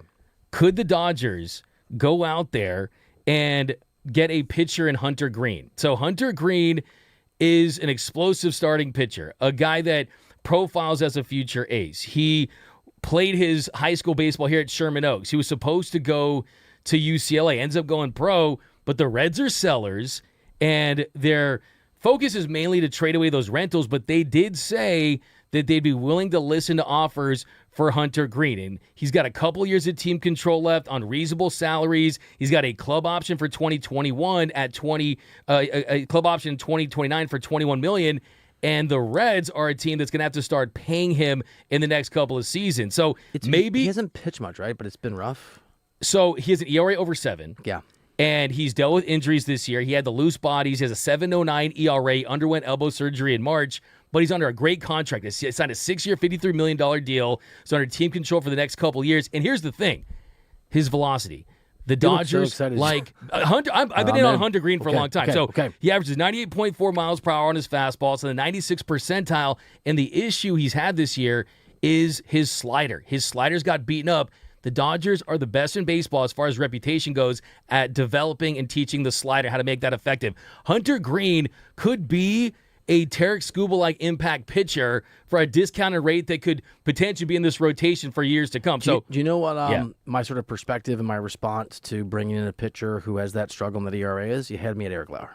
I mean, perfect example. If you can turn Eric Lauer into something, you can certainly turn Hunter Green into a potential ace. I'll go too long into this because I want to get through all, but what is the general cost of some of these guys? What do you think he costs? I think for him with that team control, you would still have to give up 2 top 100 prospects. You do. Because the thing about Skubal, you're getting a rental. For him, you're potentially getting an ace-level caliber pitcher for 3 years at a really good contract. So I think you still have to give the prospect capital. But I remember talking to Hunter Green last year when the Dodgers played the Reds. I was talking to him on the field at Dodger Stadium for a couple minutes, and he was telling me, man, I used to come to these games as a kid. It's always been my dream to pitch here in the postseason. I grew up a Dodgers fan. I love Clayton Kershaw. The dude is as LA of a pitcher as you possibly could get. And the fact that the Reds are listening, the Dodgers have made a lot of deals with the Reds in recent years. They're a natural trade partner. Remember, they traded Gavin Lux to get Mike Sirota. Hunter Green's great, and I'll throw one more thing in there, too. If you're looking for a backup catcher, you get Stevenson as well. But let's keep it moving. Number 3. I'm going to reset real quickly, just for people that don't know that this is the new 97.1 The Fan, the voice of LA sports with D-Mac and Reiter. I'm the Reiter part of that. He's Doug McCain. I'm Bill Reiter. I'm sorry to step on you. That was number 3. I'd already forgotten. All right, we're continuing to shock, okay? Well, the shock continues. We're continuing to shock. There's another shortstop that could be available, and that's C.J. Abrams of the Washington Nationals. Now, it'd be very surprising if he was dealt, but he's an all-star. He's coming off his best season offensively, 938 OPS, 27 home runs. Hasn't been great defensively, but there's a world where you could find your shortstop of the future potentially while all these other teams are scrambling to get Skubal or scrambling to get pitching, and the Dodgers could strike and find the replacement to Mookie Betts in the future, because Mookie has been great at the shortstop position, but let's be honest, it's a learned position. He's at an age where you wonder, is that hurting his offense? And I think ideally Mookie Betts as a second baseman, and you have a younger shortstop there. So C.J. Abrams, of the And it Nationals. just becomes Tommy sit down. Well, bench player, who knows what happens with him. But there's opportunities here. Let's keep it going. Number 2. All right, this one. You get so excited when you throw to the numbers. Hey, look, yeah, Let's keep it rolling. Number 2, Francisco Lindor. Okay. So this would be a major shocker. This would be a major shocker. And I know some Dodgers fans are not going to want Francisco Lindor, but I can tell you this. Okay. Before the Dodgers traded for Mookie Betts, their number one target that offseason was Francisco Lindor. I remember talking to agents, people in the Dodgers. Francisco Lindor was their guy. Eventually, they would get Mookie Betts and extend him, but they have wanted that premier shortstop for many years, whether it be Corey Seager, Trey Turner. They wanted Lindor at one point. And the big question I have would be this. The Dodgers have the prospect capital to go and get someone like a Francisco Lindor, but he has 5 years and $160 million remaining on his contract. What if the Dodgers would give them more prospects and have Stephen Cohen absorb more of that $160 million? So what if Stephen Cohen says, hey, you can have Lindor and what's left on his contract 5 years. I'll pay down $70 million of that, but give me more prospects. Lindor's a better hitter than Mookie and a better defender than Mookie at shortstop. He still is a premium shortstop at 3 outs above average. The offense is down a little bit, but still, he is a premier talent. I will say, I'm not arguing. I love this list. That is shocking. Just personal, just sort of like, no, thank you. On Lindor? No. I would open that door for Lindor. Man. The door's open for you, Frankie. I just don't know when door, you know? Okay, fair enough. I mean, he hits the ball hard, though, but this next one... Oh, wait, are we actually at... Number 1. How'd you do that? That's so fun. So this would send shockwaves around Major League Baseball because of the team that he plays for, and that is Mason Miller. So Mason Miller, the fireballer, the dominant closer. Here's the thing. The Padres have already made it clear to teams that their expectation for Mason Miller is 2 top 100 prospects. Who has the most top 100 prospects? It's the Los Angeles Dodgers. Also, what the Padres need is controllable starting pitching because Michael King is hitting free agency this year. You really have no one past that. And if the Dodgers are able to get Tarek Skubal, that makes one of their starters expendable. Look, the truth is the Padres should try to make a call to the Dodgers. Putting aside the A.J. Preller, will he do it part of it, which we should talk about. Construct for me the most expensive Miller trade package the Dodgers would send. So not ideal, but like the highest they'd go. I think that they would try to bait them on, like a Justin Robleski. But I'm saying if they get him at the highest price, not they for whatever. I'm just curious, like what's the we don't have time, but if we redid yesterday's exercise, we just kept giving you sort of increasingly expensive. Go to the top of that list for me. I would say James Tibbs and Justin Robleski, and then some other middling prospect. 3 prospects, but 2 big assets there. If you're the Padres and the Dodgers would offer you Justin Robleski for Mason Miller, a guy that looks like he could be a top 3 pitcher in rotation for years to come under team control, I would absolutely consider that deal if I were the Padres. And then James Tibbs, an up-and-coming outfield prospect as well. Let me ask you the second part of this here on DMAC and Reiter on the new 97.1, The Fan, the voice of LA Sports. I love this, actually. What do you think? I'm assuming I know the answer on the first part of this, but what is the human psychological end of this from Friedman and from Preller? I'm assuming Friedman's just such a machine that it's never personal. Well, here's the thing, and a funny thing you could include too is what if you gave them back River Ryan? Because River Ryan was on the Padres. The Dodgers traded Matt Beatty. He would be, or he might be crying tears of joy because he actually gets to pitch. Yeah. Right? So at some point, these guys want to pitch. So I do think, look, it's rare to see those interdivision trades. You don't see very many between Andrew Friedman and A.J. Preller. But here's the Padres hate the Padres view the Dodgers as rivals in a rivalry that doesn't exist, but that's still a part of the, as you know better than I, the psychology of that fan base. Exactly. I mean, it would be such a tough pill to swallow. But here's the thing, though. The Dodgers, they were in the mix for Juan Soto, and then he goes to the Padres, and the Padres, they ended up trading Juan Soto to the Yankees before he hit free agency. So it's not like the Padres are strangers to trading away assets before they reach free agency, even if they have given up a lot to get them. I think the thing about the Padres right now in the wild card, they're 2 games back. They're still in the mix for it. So I still think they're going to probably talk themselves into just keeping their roster and maybe even trying to upgrade. But the reports are out there that they have been listening to Mason Miller. And if you're the Dodgers, imagine that. Mason Miller, Edwin Diaz, and Tanner Scott, you could basically shut down that game and you could start counting outs and you can shorten the game. So if you don't get Skubal, you improve the back end of that bullpen. It could be absolutely lights out. And it'd be also great to just laugh at the Padres. Say, hey, we got your guy, bro. He went up north. He's going to actually win a ring. So, look, the truth is, Mason Miller's a better closer than Edwin Diaz or Tanner Scott. He's that guy. So this is, dude, I love it. It's such a great exercise. And wherever you're listening, however you're listening, if it's on the FM, only sports talk radio station on the FM dial in Southern California, 97.1. If you're on the stream on YouTube at the Fan LA, hopefully what you're hearing over the last hour and a half is what we're always going to be doing. We are going to be local. We are going to be in depth. We are going to be experts. I think it was Daniel Oriella, but who, if I'm misquoting who it was, just pointed out that no one does Dodgers content better anywhere than Doug McCain, my partner. 1,000% agree. It's why I say it all the time. And if I may say so myself, I think we'd hit some other topics pretty well too. So we got you covered. If you're just finding the show, stick with us. Hammer that like button. Program 97.1 on the FM. And by the way, the good content keeps on rolling. Very exciting. Katie Wu, outstanding Dodgers beat reporter for The Athletic, joins Doug and I next here on DMAC and Reiter.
All right, welcome back into the show. D-Mac and Reiter, presented by DTLA Law Group on the new 97.1 The Fan, the voice of LA sports.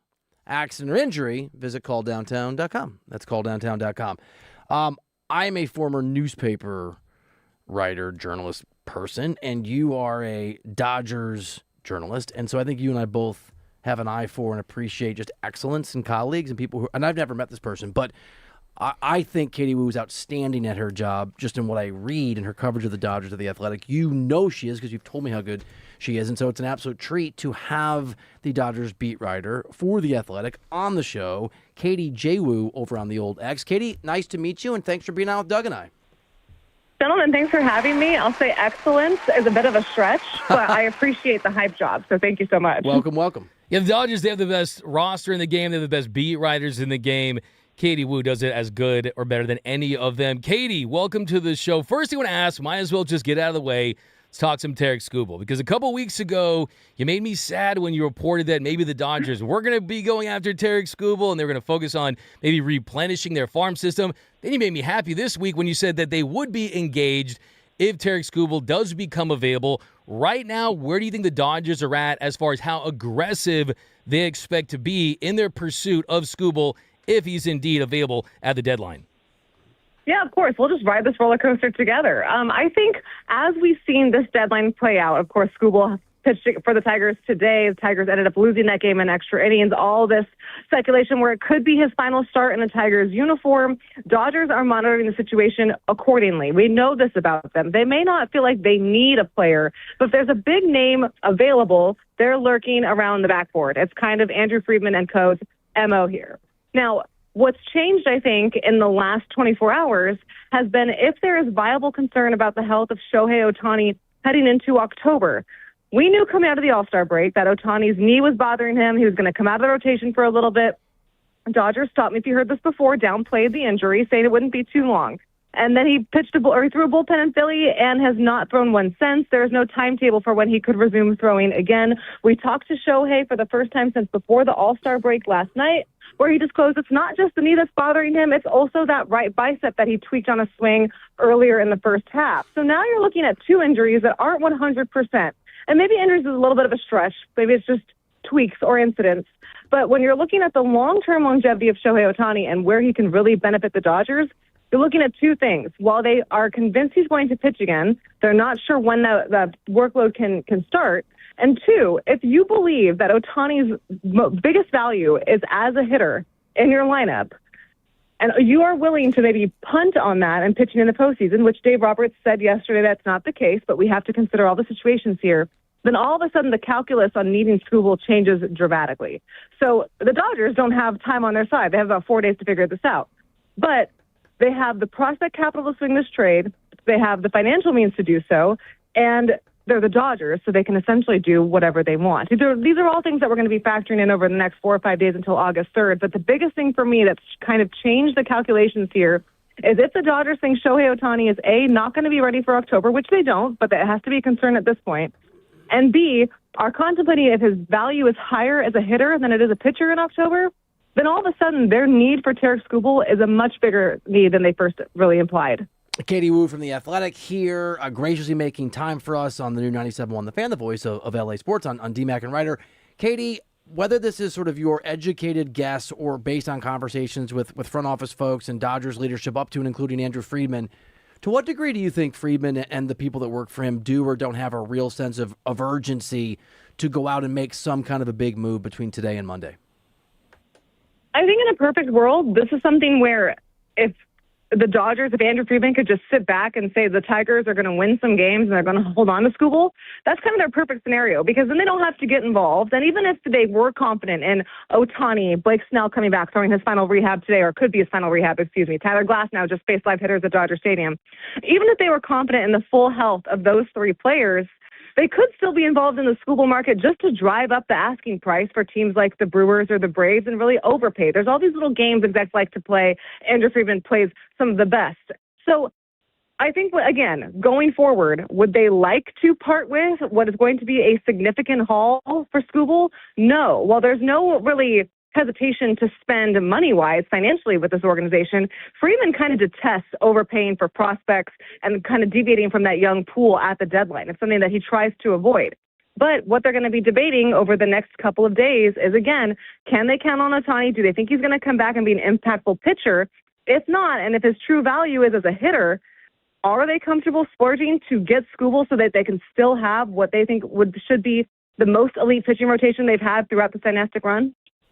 And, Katie, we've seen this. Yeah, Andrew Friedman, I always say he doesn't like to pay those hotel minibar prices, especially at the deadline. We did see a couple years back when they traded for Trey Turner, Max Scherzer, they went big. Last couple years, you had the Kopech and the Jack Flaherty, Tommy Edman deal, but last year they really didn't do too much. How much do you think this approach of the deadline is knowing that, hey, we have a chance to do something that's never been done by a National League team, and that's the repeat. We have a chance to do something before possibly a CBA, a lockout situation, just knowing what's at stake right now with a chance to do something special. How much do you think that they're taking that under consideration? Also, too, just knowing where this roster's at with guys in their prime, with Mookie and Freddie and things like that. Yeah, I think these are all valid points. And look, we know how much the three-peat means to this organization. We know that the Dodgers, with all respect for the regular season, don't really care about it at this point. It's about getting that first-round bye and winning their third straight World Series. So you bring up a lot of good points about the expiring CBA. And if the Dodgers who are operating, fully under the parameters of this CBA, there's no telling what the next year's is going to look like and if these kinds of operations and spending habits will still be permitted. So this looks like the prime window to do something different. But what the Dodgers have done, and it's hard to argue because they just keep winning, is they've created an environment where they don't need to rush. They don't need to overpay their hand. The reason that we kept hearing the Dodgers tied to Skubal before this Ohtani stuff came out yesterday was because they have, by far, the best prospects available and the best package to trade. So even now, when they don't really want to part with a lot of these guys, they can still do so because for as good as the Brewers system is, or the Braves, or the Phillies, no one's touching the prospect capital that the Dodgers have. Look at their outfield prospects alone. So I would agree. This is not something that they necessarily want to do. There was a reason why they were kind of focusing on the marginal moves, potentially trading an Eric Lauer or an Alex Call, for example, maybe getting some backup depth at catcher. But the decision that they're going to make is, do we need Skubal for October? If we're not sure about Ohtani for October, do we need Skubal? And that's ultimately going to be the driving force as to how aggressively they pursue this guy. We are chopping it up with Katie Woo from The Athletic here on DMAC and Reiter. Katie, forgive the vibes question. I know it's a vibes question. Please, you can roll your eyes, but bear with me. You're there, you're on the ground. We spend a lot of time talking about Kyle Tucker and when he's going to figure it out and if he's having trouble integrating into the team or how it's going. And there's the base running error yesterday. The baseball aside, and I know they're connected, what is your sense of just his comfort level as a Dodger at this stage of the season, given the fact that at least offensively he has not performed at the level that we were hoping with the contract? I think it's very valid to look at the kind of money that Kyle Tucker is making, the big marquee signing, the record-setting AAV, and thinking like internally he feels like he's not stacking up. I will say the at-bats, especially coming out of the break, have looked a lot better. But in terms of fitting in, I've seen every sign that he's doing so. I mean, credit to Kyle Tucker. Every time he's had a bad game or he's going through it or slumped, he's been available at his locker when requested and answers these questions. Might not be his favorite thing to do, but he is there. But he's a quiet guy, and his demeanor by natural is to kind of be a little subdued. But I don't think it's a matter of not fitting in. I think it's a matter of him feeling the pressure to adjust and perform. I mean, Dave Roberts said it best back in Citi Field, where he said, we need our corner outfielders, both Kyle Tucker and Teoscar Hernandez, to perform better. Kyle Tucker knows this. He's been around the league for quite some time. This is one of the worst offensive years of his career. To me, it's not about blending in with the clubhouse. I think that has not been an issue at all. I think it's about performing to the capabilities that he believes he would bring to this club. They're going to need it down the stretch. They're going to need it in October. Starting to see a little bit more signs of life out of Kyle Tucker's bat, but obviously more progression needed. See, I told you Kyle Tucker was at his locker. Bill, what were you talking about? I wasn't going to say anything. Katie, I want to ask you about, of course, it was a couple days ago, Jeff Passan threw out Teoscar Hernandez. It was kind of a response to a question about some of them might get traded. There was some talk about Teoscar Hernandez in the offseason. And you look at what Teo's done for this team since he's been here. I mean, go 20-24 home run against the Padres in Game 5 of the NLDS, the big double in the Game 5 comeback against the Yankees. Last year, Game 1 against the Phillies in the NLDS, the big 3-run shot. He's had so many big moments in the postseason. He's made an all-star, big part of that clubhouse, too, taking Andy Paz under his wings and kind of showing him how to take him to the next level. But any possibility they entertain the idea of trading Teoscar Hernandez? Yeah, I saw that, and obviously Jeff Passan is the best. And to me, that was more of just like, hey, I guess you can't rule this out, but not something that he had definitively heard. And I would agree. I don't think the Dodgers have really entertained at all possibly trading Teoscar Hernandez. I mean, there is a logjam of right-handed outfielders, which is especially with Kike Hernandez coming back, which is why Alex Call is now expendable. But for all the points you just listed, I don't think there's any kind of truth to that smoke. And I don't think I know Passan wasn't reporting it as definitively, just saying this could be something they do to take advantage of a very, very slim right-handed market, especially for plenty of contending teams that don't have a lot of options right there. But the guy most likely to be traded from that outfield group remains Alex Call. I give the chances of a Teoscar Hernandez trade being very slim. However, we'll see. Everything that we thought we knew about the Dodgers trade deadline picture has changed since last night, and we knew it wasn't going to be boring for long. So I'll put it this way. I would expect Teoscar Hernandez to still be here come August 4th. I have no idea what to expect with the Dodgers in the school ball market yet. Katie Woo from The Athletic hanging out with us. She is live from Dodger Stadium. We are here in Midtown. It is DMAC and Reiter. Katie, sometimes we, radio hosts, do not do a good job of circling back to big incendiary stories when they become maybe a little clearer. So going back to the Dalton Rushing, Shohei Ohtani situation, fracas, whatever it was, 2 weeks, 5 weeks, 3 years, I have no sense of time anymore, ago, how have you seen Rushing respond to that? And what is the sort of right, from your perspective on the ground, view of what happened between Dalton Rushing and Shohei Ohtani, having had some time to see how that played out? I think it was just a young player in real time getting exposed and panicking. Because think about it. You're Dalton Rushing. You've had the cameras fairly or unfairly on you all season long. You're like a viral clip every time you take the field. And Shohei Ohtani is mad. And he's not having it. If he's not having it, and you're panicking in real time, like, okay, the cameras are on me enough already. The cameras are always on Shohei. This is going to blow up in my face, and it did. I think it was a big learning opportunity for Dalton Rushing, who since then has really honed in. The numbers don't reflect it offensively, but everything behind the scenes he's doing in managing a starting staff to this caliber full time.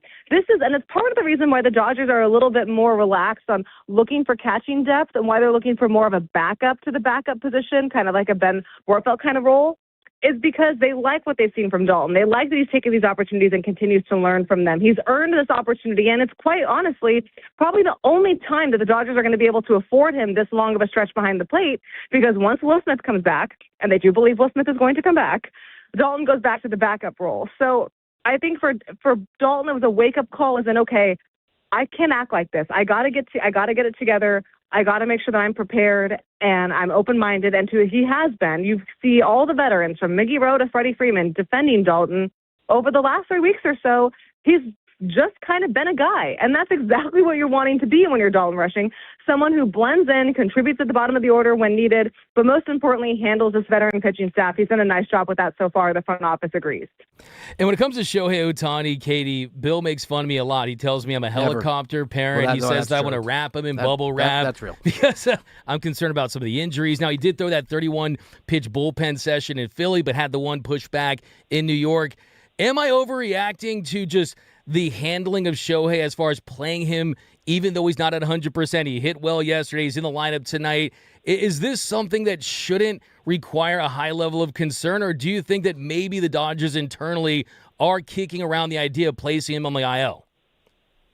It's fair. It's valid. I asked Shohei yesterday if he was considered taking a couple of days off just to reset his whole body, now that we know the bicep is also kind of a factor in there. And he said through Will Ireton, of course, that he looked at the All-Star break as his chance to do that. And he said through Dave Roberts, he said last night, that he doesn't feel like these injuries are impacting his swing. Now, do the Dodgers have more than a comfortable enough lead in the division to rest Ohtani for a couple days? Maybe not an IL stint. I understand they probably don't want to play short for a couple days. But just to give him a blow, yeah, absolutely. But it's also on the player, too. And if Shohei says, Dave, I'm going to play, I can play. If I'm Dave Roberts, I'm having a really hard time saying no to that. So it's valid. I think that might be best served right now, given where we are in the schedule, given the division standings, given that Shohei still, there's no timetable for when he could start pitching again. And they don't really need him on July 29th to be at full strength. They do need him to be at full strength come September 29th. So valid. I would tend to agree that it wouldn't hurt to give him a couple days off, but that doesn't seem to be in the Dodgers' plans, at least for now. Katie Wu, I know I speak for both Doug and I when I say this has been absolutely outstanding, which is no surprise given your coverage, but it's my first time getting to talk to you. So thank you from Dodger Stadium with a lot going on, making some time to hang out with us on the radio. Hope to do it again. Appreciate you. And thanks for going easy on Doug the first time. You guys are great. I'm really happy Katie. for the new show, and hopefully this is the first of many. Thanks so much. Absolutely. Appreciate it, Katie. Thank you, Katie. Katie Wu. She was awesome. Dude, I mean, I love her. I'm telling you, and I know you can too, as a longtime newspaper dude and columnist after that at websites, I can just tell when someone's really good at their job. She is so good at her job. Oh, she's great. I mean, she had awesome. her own TV show in St. Louis about the Cardinals. I mean, some people, they can write, but she can do it all. I can hear her, dude. Yeah, I'm like, yeah. she's a star. And the She can do coverage. it all. Shohei Ohtani of reporters, really. The coverage is. Say it again? Shohei Ohtani of reporters. She can do it all. So you'd like to take 3 weeks off. All right. Thank you to Katie Wu. She is amazing. We really appreciate her. Let's get back into some NBA news. LeBron James rejecting LA again? Yes. We'll explain next on D-Mac and Reiter.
Katie Woo went after you a little bit there, man.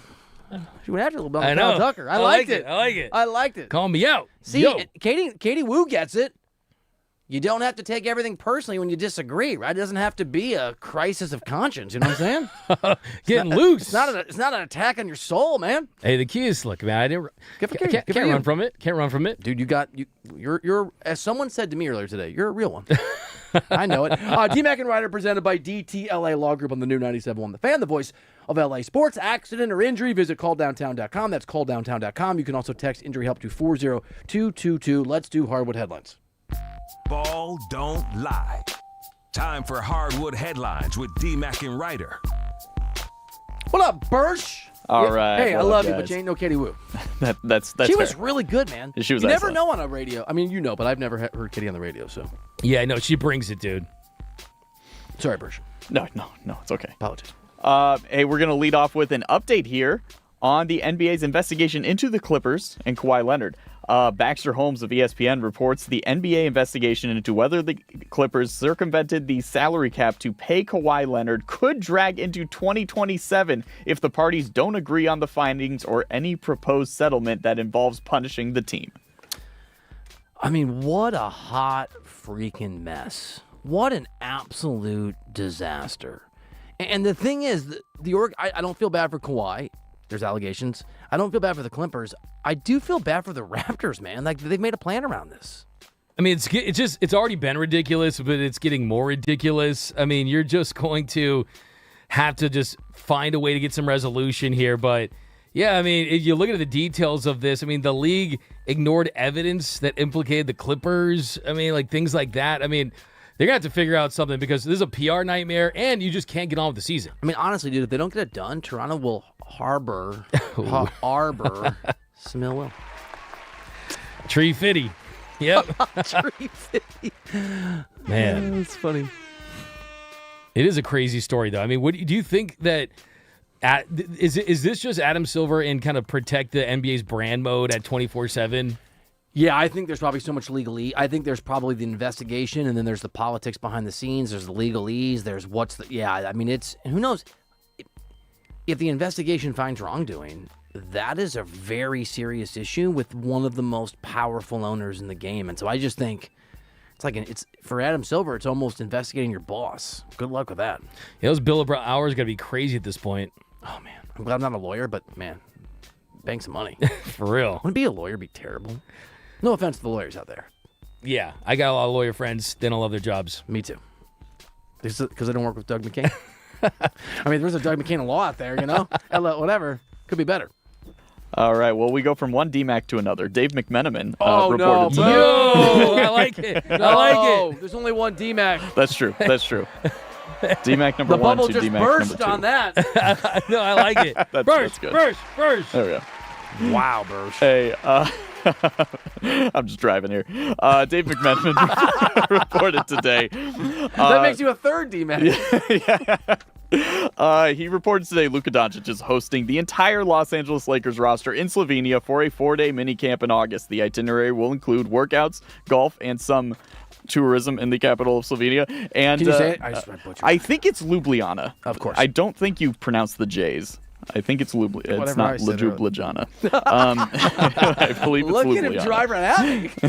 Impressive. So yeah, Luka taking the team to Slovenia. Look, I love it, dude. And I know that people think sometimes we're making too much out of things. I think this is incredibly significant. It's hard to assess actual. One thing that pisses me off is like a guy's good at basketball and he's a good leader. Chris Paul's a terrible leader. It's not an opinion. That's reported fact. Terrible leader. Maybe I can go back on Derek and Derek tomorrow. It's hard to know. You don't know unless you like our day-to-day. We don't know on Luka, but this is a really, really good sign for me. It is. I mean, I think this is Luka growing up, man. I think it's Luka maturing. This is Luka saying, I want to do everything I possibly can to get that first NBA championship. He knows that his career is going to be incomplete. It's going to be viewed as a failure if he doesn't win a title.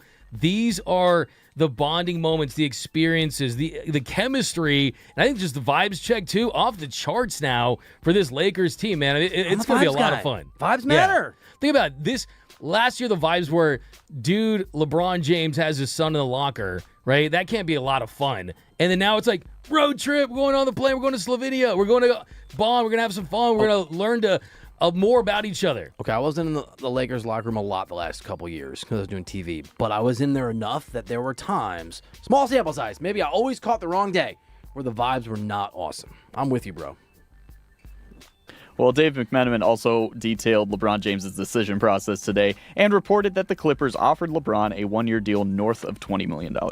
I'm not mad, I guess, that LeBron didn't go to the Clippers. Like, I think you and I would probably have made fun. I don't made fun of him. We would not have been huge. Yeah, this is a great call.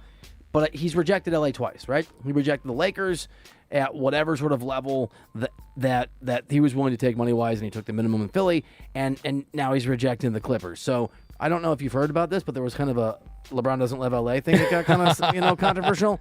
Feels to me to be reinforcement of that. And the thing about LeBron, too, is, I mean, there was that thing about maybe he wanted to play with Garland at some point. Rich Paul was talking about that on his show. Clearly, staying in L.A., playing for the Clippers for a roster he felt like wasn't great, and you're in the Western Conference. I mean, LeBron will never admit this, but I feel like LeBron was running from the Spurs, running from the Thunder, and it's just an easier path to the NBA Finals. Yes, the East is very, very different now, and they are much improved, but still, I think that was a part of it as well. I want to get out of the Western Conference. Hell yeah, dude. I almost clapped. I don't know why. I don't have a clap button. I almost just... I mean, I guess he didn't aspire to play for the Clippers. Didn't have that aspiration. Oh, wow. I tree what you're doing. A tree fitty. Under the table. Okay, well, one player who may stay in the Eastern Conference is Jonathan Kuminga. One prediction market has the Cavaliers as the favorite to acquire Jonathan Kuminga at 51% now. The Lakers are second at 28%. So here's my concern about Kuminga, and I'm not saying you don't sign him if the Lakers get to a position where it can make sense at a very reasonable rate, but Kuminga has a mixed reputation for how much can you rely on him to tap into his level of talent that's clearly there. If someone values themselves at a certain amount and they end up getting paid a third, that is a recipe for that being a disgruntled employee. That's true in radio, that's true in insurance, that's true in anything, that's certainly true in basketball. And so at this point, the discount that you get him on, if in fact the market just lowers his price, might come with, I'm worried, D-Mac, someone who is not happy to be wherever they end up. Yeah, to want that kind of money with the stats he's put up, with the reported attitude issues that maybe he's had, that's a lot for a team to bet on him. Yes, the upside is certainly there. I'm not so sure his agent has been playing this offseason very well, though. And if you are averaging 12, 5, and 2 and demanding $20 million a year, that's insanity right there. Dude, get it. It might be get a new agent. You never know. Agent client's hard to know who's pulling this, sort of calling the shots. But I'm 100% with you. And who has that money, really? I mean, it's tough to kind of maneuver right now the way things are situated. The market set itself. I mean, and there's an apron now. There's two aprons. There's like realities. This is not the Major League Baseball. As people fill out their sort of roster space, it becomes harder and harder to find teams that want you. And as the market for you decreases, so does your value. Yeah, I'm getting a little sick of the economics, man. It has kind of moved 25 to 20 million. Maybe next week it'll be 15 million. Just kind of wait out for Jonathan Kuminga. I will say, though, the Lakers, it was reported that he was high on their list as far as offseason priorities. No, I get it. So maybe if something kind of falls through, who knows? But I don't want bad vibes. I'm not saying that he's a bad guy. I don't know, but just the guy thought he should make 25, ends up at 12. He may not be the happiest guy on the face of the planet. I do hope he's on that plane to Slovenia, though. What's the capital? That's actually don't know. Neither. And I'm looking at it. Last one here, guys. The latest NBA playoff odds have the Lakers at minus 400 to make the playoffs, so an 80% chance. The Clippers currently have the worst odds in the West at plus 800, a 5.8% chance to make the playoffs. This is great stuff, dude. Also, interestingly, the Lakers have the 6 highest odds to make the playoffs in the West, which I find a little disconcerting, though I think some of that is the baked-in questions about Kessler and maybe to a lesser degree Luka in terms of durability. That's the truth right there. Yeah, I mean, hopefully you get a month into the season, these odds change. But hey, I'm addicted to checking these things out, especially this time of year when it can be a little slow. But you're not at the bottom, right? You're not in the middle, and you're kind of creeping up there. It's better than it would have been if you didn't make the moves that you made for Kessler and the rest of the gang that they put together this offseason. What does it sound like when a world famous person? Are we doing the Tony Romo thing before I tease that? Yeah. What does it sound like when a world famous person allegedly has too much to drink? We'll let you listen next on D-Mac and Reiter.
All right, what up?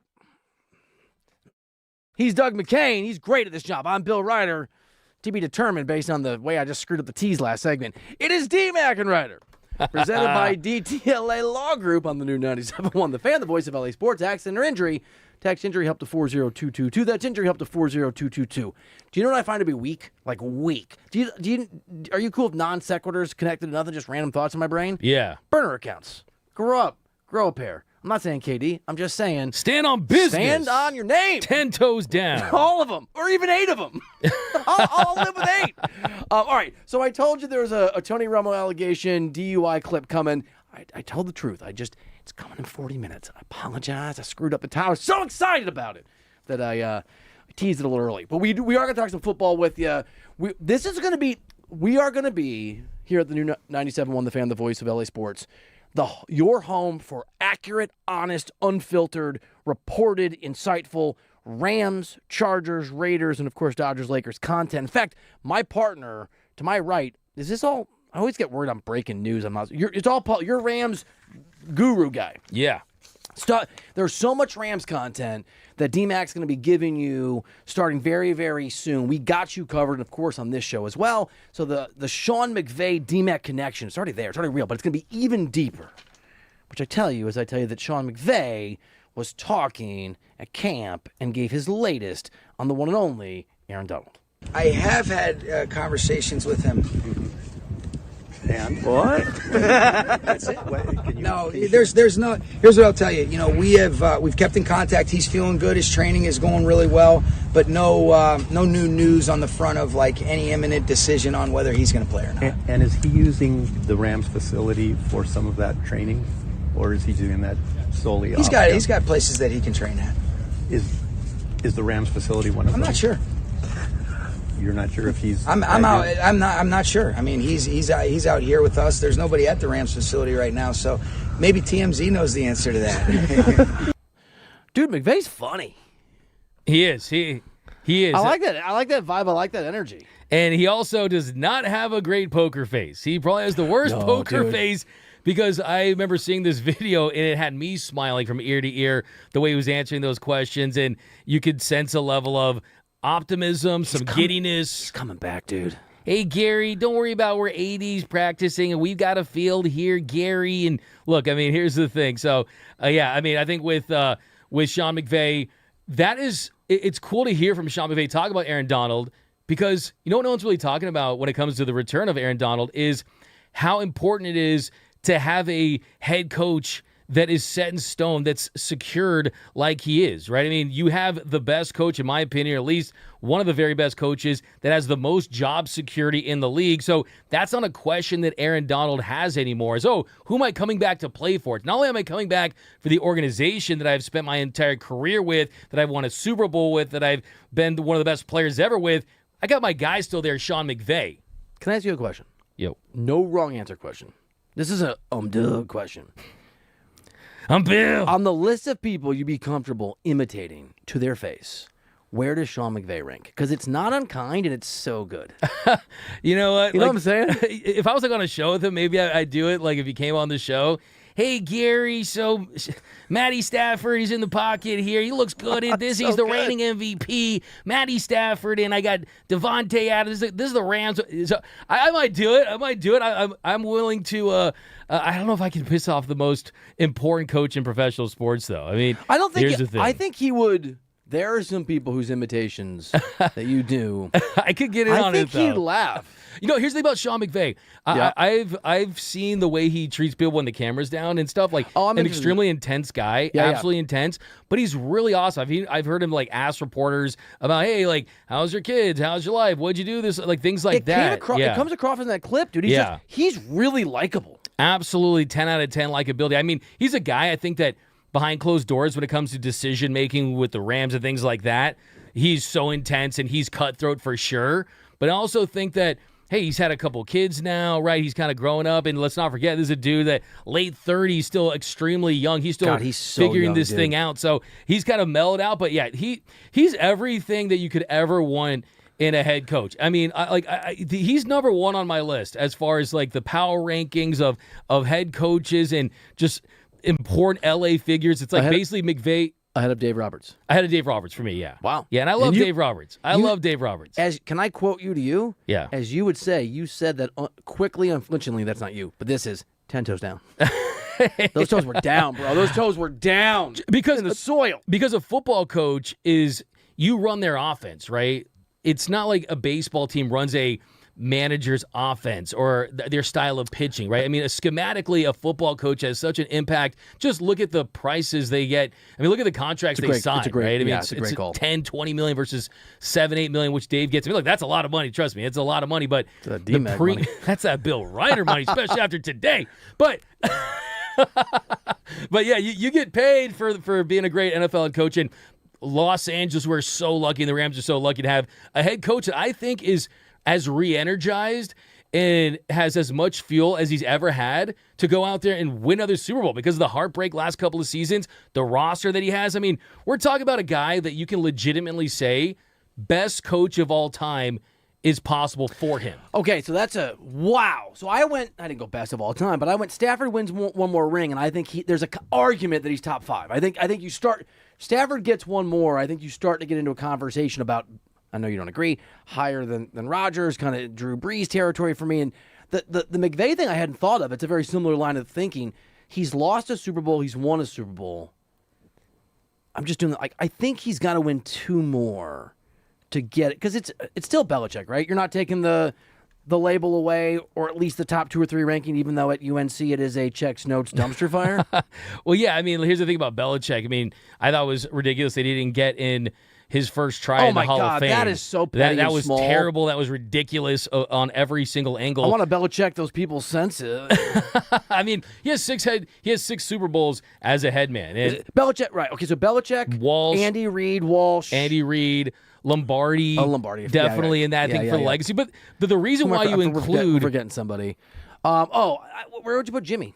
Yeah, Jimmy Johnson. Yeah, he's in the Ring of Honor as 2. I mean, he just didn't coach 2, long but enough. the Switzer, like Switzer, basically drafted up. But anyway, it's a. And he didn't do well in Miami. The thing about you need 2 more. I think he needs 2 more to be in that. For me, that's a really Don Shula, Paul Brown. Here's the thing, but the reason why you can include McVay is because he's so young. Like if he really wanted to coach 10 or 15 more years, 20 more years, he could do that. But to your exact point, dude, like he gets another one, he is immediately the Patrick Mahomes of coaches, in that you're not there, but you're on the path. Certainly. You're ahead on the path. Certainly. I love that, dude. D-Mac and Reiter on the new 97.1 The Fan, the voice Don't of get me talking LA about Sean Sports. McVay. I will go all day. Well, I'm going to. You know why? I got more Sean McVay. Oh, wow. I got more. Get your invitation ready. Gary. Oh, yeah. Drop it. Do it. Gary got more. Does Sean McVay go to his locker? Just kidding. He doesn't have a locker. Sean McVay giving. By the way, I was team you on that. That's not true. Kitty was so. All right. Sean McVay also gave his thoughts on the Rams' high expectations. They're obviously massive from everybody, including the media this season. I think you acknowledge it, but you also talk about that doesn't do anything. Let's be inside out. I think what's great is that people care about this game, and you guys have jobs to do, and we respect that. But I respectfully say that your guys' opinions doesn't mean to us. You know. I like the guy so much from a distance, man. I can't wait to meet this dude. Yeah, I mean, he's got just so much charisma off the charts. He's got that. He's like the Tom Cruise of like NFL head coaches or something, right? He's got just oozes that explosive. The Tom Cruise. Yeah, look, some people are back and forth on Tom Cruise. I still like that. I'm in, dude. You're in. You're. Yeah. He's done a Tom Brady for me, where I was like, oh, you're a little weird. I'm out. I'm in now. Yeah. But I'm getting out on Brady again. Oh, you're out on Brady again? Well, but then you had your moment with it. I was about to say, I mean, I don't talk about my friend like that, but I will. One of your best friends. One of best friends, easily. Yeah. Behind you for sure. But I will say that a part of Sean McVay's approach to the season that I think is so important is things like he just said, where we can't drink the Kool-Aid, we can't believe in our own hype, that we are a team that it's not going to sneak up on anyone anymore. We are the team that's going to be on Sunday Night Football, Monday Night Football, Wednesday Night Football before the Thanksgiving. They're going to be most teams' biggest game of the season, especially for your division opponents. And when you got Super Bowl hype, you got to deliver Super Bowl level results. And it's going to be a journey. You can't win the Super Bowl right now, but you can certainly, I think, mentally prepare yourself for the kind of season that they're going to have, where they're going to have to win. They're going to be expected to win 12, 13, 14, 15 games, finish with that bye, and they are Super Bowl or bust. just getting to the Super Bowl this year will not be considered a success for Los Angeles Rams, and no one knows that better than Sean McVay. I apologize. I tuned out because my son thought it was the perfect time to blow up my phone. I thought it was an emergency because he wants VIP tickets to a card convention this weekend.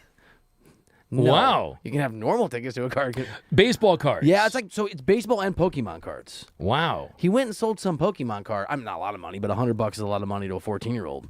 The Pokemon. I say you let him go, dude. I don't understand the Pokemon. You think Sean McVay knows? Can you do Sean McVay talk about Pokemon cards? Yeah, Pikachu, and you got Charizard here. Gary, I got my Charizard. I bought it for my son. $16.5 million for the 1998 Pikachu Illustrator PCA 10 Gem Mint. It was a great. Yeah. No, you would. I'm like actually in aw of you right now. Yeah, but so in a good is he way. more? Is he more Pokemon or is he more 50-50? 50-50. 100% 50. Wow. He loves all of them. Were you a baseball cards guy? Huge. I have a pretty good collection still that I looked at the other day. Nice. I got the the Griffey. I got a few of the Griffies. You know what I'm saying? Yeah. So my thing was I would mail off all kinds of stuff to guys for an autograph. You ever do this? Or are you too young? Where I would send a self-addressed stamped envelope with a baseball card and ask for Mark Grace and Bo Jackson are the ones who wrote back. Really? So they became my favorite players. That's pretty amazing. Thanks, Bo. Hey, Bo knows being that's awesome. great stuff. Thank you. I really just hijacked this. Welcome to My Life Radio. Send him. Ratings crash. VIP tickets for Henry. You want to buy them? I'll go half. You're such a nice guy. Jim Harbaugh, also obviously doing his thing with the media as the NFL season starts to eke its way underway, was asked if he and the team feel a sense of urgency this season. Do you feel a sense of urgency to win this year, to have success? Do you feel that amongst the team this year? Yeah, we all feel the same thing. That it's that feeling like we're capable. We are more than capable. I'm not usually a big look. We talked vibes earlier. They work in some ways. I don't think they usually work in the National Football League. I think Jim Harbaugh is an exception. This guy is such a it's such a cliche, but he's such a motivator of dudes. Like he's such a vibes guy that when most people say, yeah, we feel the urgency. We're in, man. I'm like, okay, cool. You have to say that. When it's Harbaugh, I actually think it probably moves the needle a little bit for his teams. He's old school. He really, truly is. And I think that he is so comfortable in his own skin. He's a unique personality, but the results have been there. He almost won a Super Bowl with the 49ers. He won a national championship at Michigan. He has those ties to the Chargers. So he really was their dream coach. The Chargers got their dream head coach in Jim Harbaugh, and he's been someone that's been able to develop quarterbacks throughout his career. And I think that this version of Jim Harbaugh has the potential to be the best version because the fact that he was willing to bring in a Mike McDaniel to run his offense, I think that says a lot about the fact that he just wants to win. Like, he just wants to put guys and coaches in positions to succeed and deliver for the Chargers. So I think that Jim Harbaugh is a special personality. I think he's a superstar level head coach. Quirky guy. You love to hear the quotes. I mean, he tucks his shirt into his khakis, does crazy stuff. I've seen that, by the way. You've seen it? Well, like you have good Harbaugh stories. We go to the same church, yeah. Yeah. Yeah. I've seen him at Mass where I'm, But he does have to win. I mean, he's got to win this year. Yeah, no, that's real. Can I? All right, I want to do an exercise with you. It's kind of unfair. I want to give you a question about Harbaugh, and I just want an immediate answer. Now, I did it for myself, and I wrote it down. So I'm not holding you to the answer. I'm just curious what your sort of Rorschach test is in this. Jim Harbaugh is the what coach in the NFL right now? 6th. I went 7. Really? I haven't looked. Yeah, I just top of my head, I went 7. Yeah, I would say I think Sean McVay, Kyle Shanahan. By the way. Thinking about him, everything he went through. So, yeah, Kyle Shanahan, I would think definitely he's right up there. I think you got to put Andy Reid still up there. I look at some of the... Those 3 are ahead. Is John Harbaugh there having won a Super Bowl? I think he is. The question becomes, has the moment and the game to a degree passed him by? I think the answer is no. I mean, people said that about Andy Reid, and then he obviously reset in Kansas City. And then you like that. Jim's interesting because he's never done anything but win everywhere he's gone, and whether it's Stanford or it's Michigan or it's what he did with the Niners. But at the NFL level, what he did with the Niners was amazing, but he didn't quite get over that. He didn't get over that threshold. Yeah, he did. I mean, it was a tough team. He had the weird thing with the lights that went out, which was a weird situation. I covered that playoff run, by the way. Did you? I was assigned to the Niners for that run, yeah. Really? Yeah. He was, dude, we know it, but he was so charismatic, bro. Oh, yeah, you can Oh, totally my see God, it. Another guy I would really throw in there as far as just his offensive mind is Kevin O'Connell.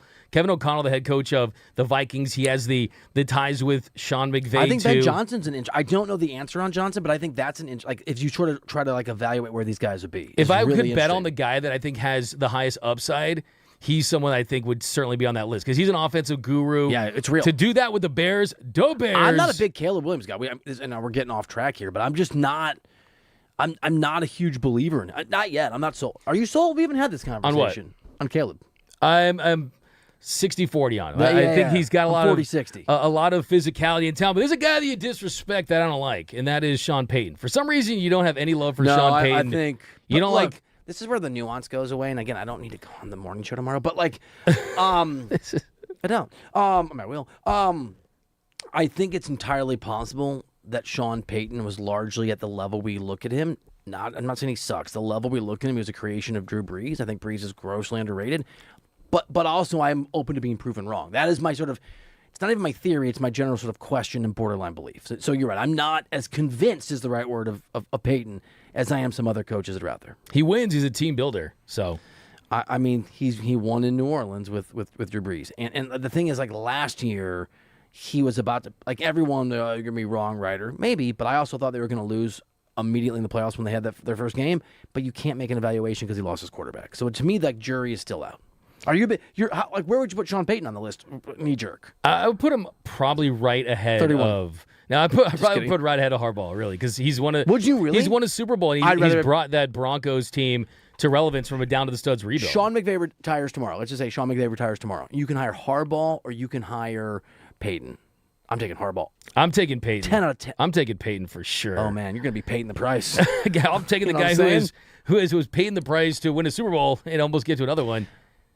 Sean Payton's a real dude, man. And he's got an offensive mind, too. I mean, yeah.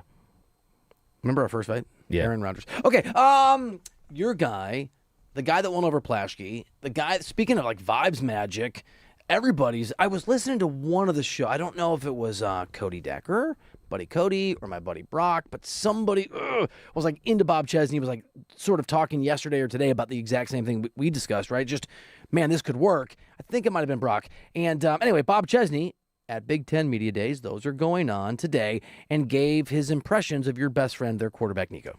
I just love the growth he's had as a leader. I think when you look at last year, and I've been on record saying this, when your head coach, everybody leaves that program in week 3, after he only got there in the second half of the summer. So he spent 3 or 4 weeks with them through camp, and then all of a sudden there's a major change. That's a challenge. And it's hard to lead in those moments when you don't really even know everybody. So to watch him just grow and run with this and flourish at this moment as the leader, he was unanimously voted the leader of our football team when we did voted our leadership council. He was at the top by a large margin.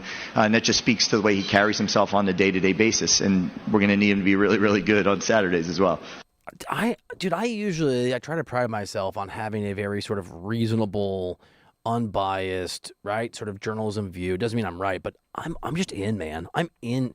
I'm a sucker for UCLA football because I thought Josh Rosen was the next great thing. I was sold. Remember that era? I was in, dude. I would go to games. I was at the Rose Bowl. Like, yeah. When was he drafted 7 or 8 or 9, whatever the hell he was? I'm like, this is gonna be so great. Sorry to equate that to now, but I cannot wait for the Bruins football season. I'm not a Bruins fan like you are. I like the coach a lot. I'm excited about what he might do. He was the Rosen one, right? He was the guy that was supposed to be that dude. He was. I mean, we were so happy about it. The thing about Bob Chesney, and like I said, I got a man crush on this dude more than anyone I've ever had, maybe since I met Bill Reiter or whatever. But like I will say, Bob Chesney. The belief that he has in this program, it's the truth that he feels like he can accomplish everything at UCLA. A lot of people will use programs as stepping stones. How do I take this job to get to that job? How do I go to UCLA to get to Michigan, to get to Ohio State? He truly believes, based on everything that he said, that he can do everything that he wants as a football coach at UCLA. And they have not had a coach do that since probably Donahue back a long time ago in the 80s and 90s. And here's what really won the hearts of UCLA fans is at his press conference, he said this. He said, we don't need to be the other school in this town. We need to be the school in this town. And when you tell UCLA fans like that are always kind of, let's be honest, as UCLA fans, we kind of have this inferiority complex when it comes to football and USC, that we're the little brother. Really? Yeah, we do. No, I'm joking. I can sense it. I mean, they're the football team. I know. They are the traditional power, but UCLA is a sleeping giant, and Bob Chesney gave CPR to that sleeping giant that is UCLA. He's going to take us to the promised land. We are going to the CFP National Championship. Here we come. And then I woke up. But I am very excited having Bob Chesney in Westwood. I think that carries himself well, says the right things, and it makes Bruin fans everywhere to be proud. I love doing the show with you. We've been doing it for 2 months. It feels like it's been 4 years, but not in a bad way, just in a good way. As you like to say, it's been like drinking water from a fire hydrant. So I don't even know if we've done this segment, but if we did a segment on L.A., Southern California coaches on the hot seat here on DMAC and Reiter on the new 97.1 The Fan LA, maybe we did it. But if we did, I would put Lincoln Riley so high on that list. And if we did a list of coaches in Southern California, or even athletes, like sports figures who could crash out and end up being shockingly disappointing relative to what we expected when they came in, he'd also be near the top of that list for me. He'd be on both of those lists. The Venn diagram would almost be a perfect circle. He obviously has a big season in front of him. He obviously also spoke at Big Ten Media Days today, and he discussed the potential return of the USC-Notre Dame rivalry game. Nothing's changed from my vantage point. We want to play the game. I want to play the game. We would be playing the game. Had some things come true that were said. And so hopefully we get to that point. Obviously, we want it to happen. I know our fan base wants it to happen. College football wants it to happen. And hopefully I'm up here next year talking about, that game here on the future schedule. So we'll keep making progress and let you know if we have any more updates. This isn't news, I know, but I am still just stunned that Lincoln Riley wasn't an instant uber success. It's amazing. Because they were what they, but again, maybe what he inherited at Oklahoma was a big part of that. He was supposed to be that, and when USC pulled off the move to get Lincoln Riley and he left Oklahoma, he was supposed to be Pete Carroll 2.0. He was supposed to take that program back to national prominence, back to where they belong. To dominance, right. They belong in the same territory as UCLA basketball, and he got always to bring a competing for titles. Obviously, the rules are different And now. they won a Heisman, right? Yeah, but the issue, and what I've always heard about from Lincoln Riley is he would rather score 30, 40 points and try to outscore teams, and the reason why they win, it's like, oh, we won because we got the offensive guru. We got Lincoln Riley, versus he held on to Alex Grinch as their defensive coordinator for so many years, and he struggled. The defense, the line play, when you look at those great years for Pete Carroll, they had great defensive line play, great offensive linemen. They won in the trenches, but they also had great skilled guys too. You didn't see that with the first couple years of Lincoln Riley. But yeah, USC's used to getting those 5-star recruits, right? They used to get those super 5-star recruits. Lincoln Riley was like that 5-star recruit head coach, but he's given them 2-star recruit level results. He needs to step up. He's on the hot seat for sure. If he doesn't win, if he does not make this, I'll mark my words, if he does not make the college football playoff this year, he'll be out at USC. He should be out. Yeah. He should be out and not allowed back in Southern California for a year. Just like, you get the keys to the city, he gets the opposite, like banned from the city for a year. He's tarmacked. He's tarmacked. D-Mac and Reiter on the new 97.1 The Fan, the voice of LA Sports. We got some more Dodgers talk for you. Is Kyle Tucker suffering significantly from an ailment for athletes we normally associate with New York City? We'll explore next. D-Mac and Reiter.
All right, welcome back into the show.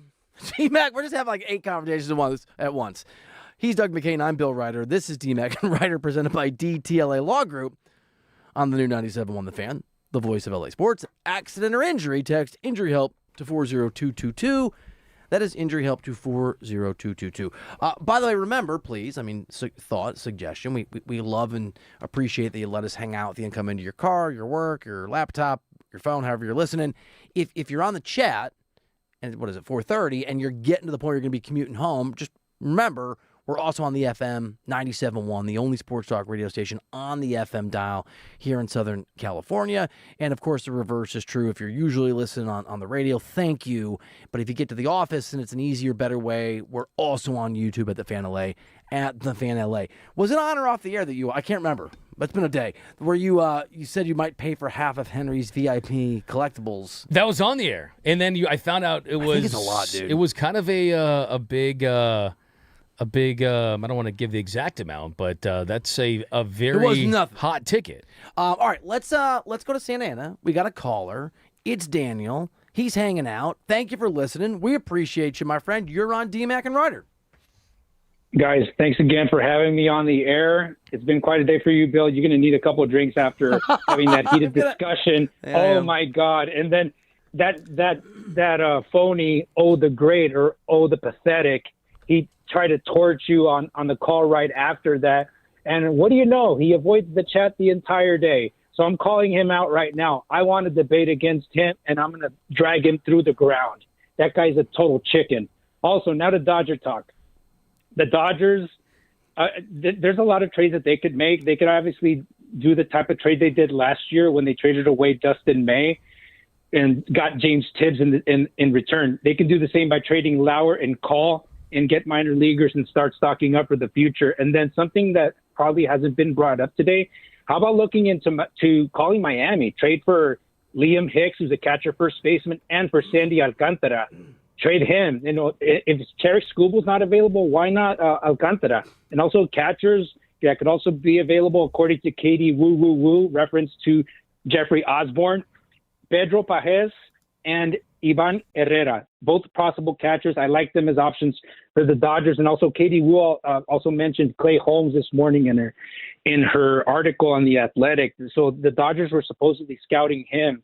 So that's a good starter option. I know Andrew Friedman's going to surprise us yet again before the trade deadline. Thanks again for the time, guys. Enjoy the rest of your day. I'm out. Great call, dude. Thank you, Daniel. We give him a cheer. That was amazing. By the way, the Clay Holmes thing is interesting. Cody Decker had a sort of a take on this on Monday from the morning show, speaking of the morning show, about how maybe Holmes would be the right guy. And just very quickly on the guy, whoever this is, thank you, Daniel. You can certainly go at him if you want. But my experience is sometimes people that shout the loudest say the least. So maybe that's just what that guy is about. Okay, on the Dodgers stuff. Yeah, I think start with the Clay Holmes situation. So, yeah, the Dodgers, they were in attendance when he worked out for scouts. This is nothing new. The Dodgers will do their due diligence. But it is interesting because it is Clay Holmes, someone that, if he's fully healthy, he's been really good on the mound. I mean, he has missed time this year due to a fractured right fibula. He suffered that in mid-May. He took a 111.1 mile per hour comebacker off the bat. So the thing about Holmes, and I think it kind of falls into a lot of these other pitchers that are in that bucket, is if it's not Tarek Skubal, where's the upgrade?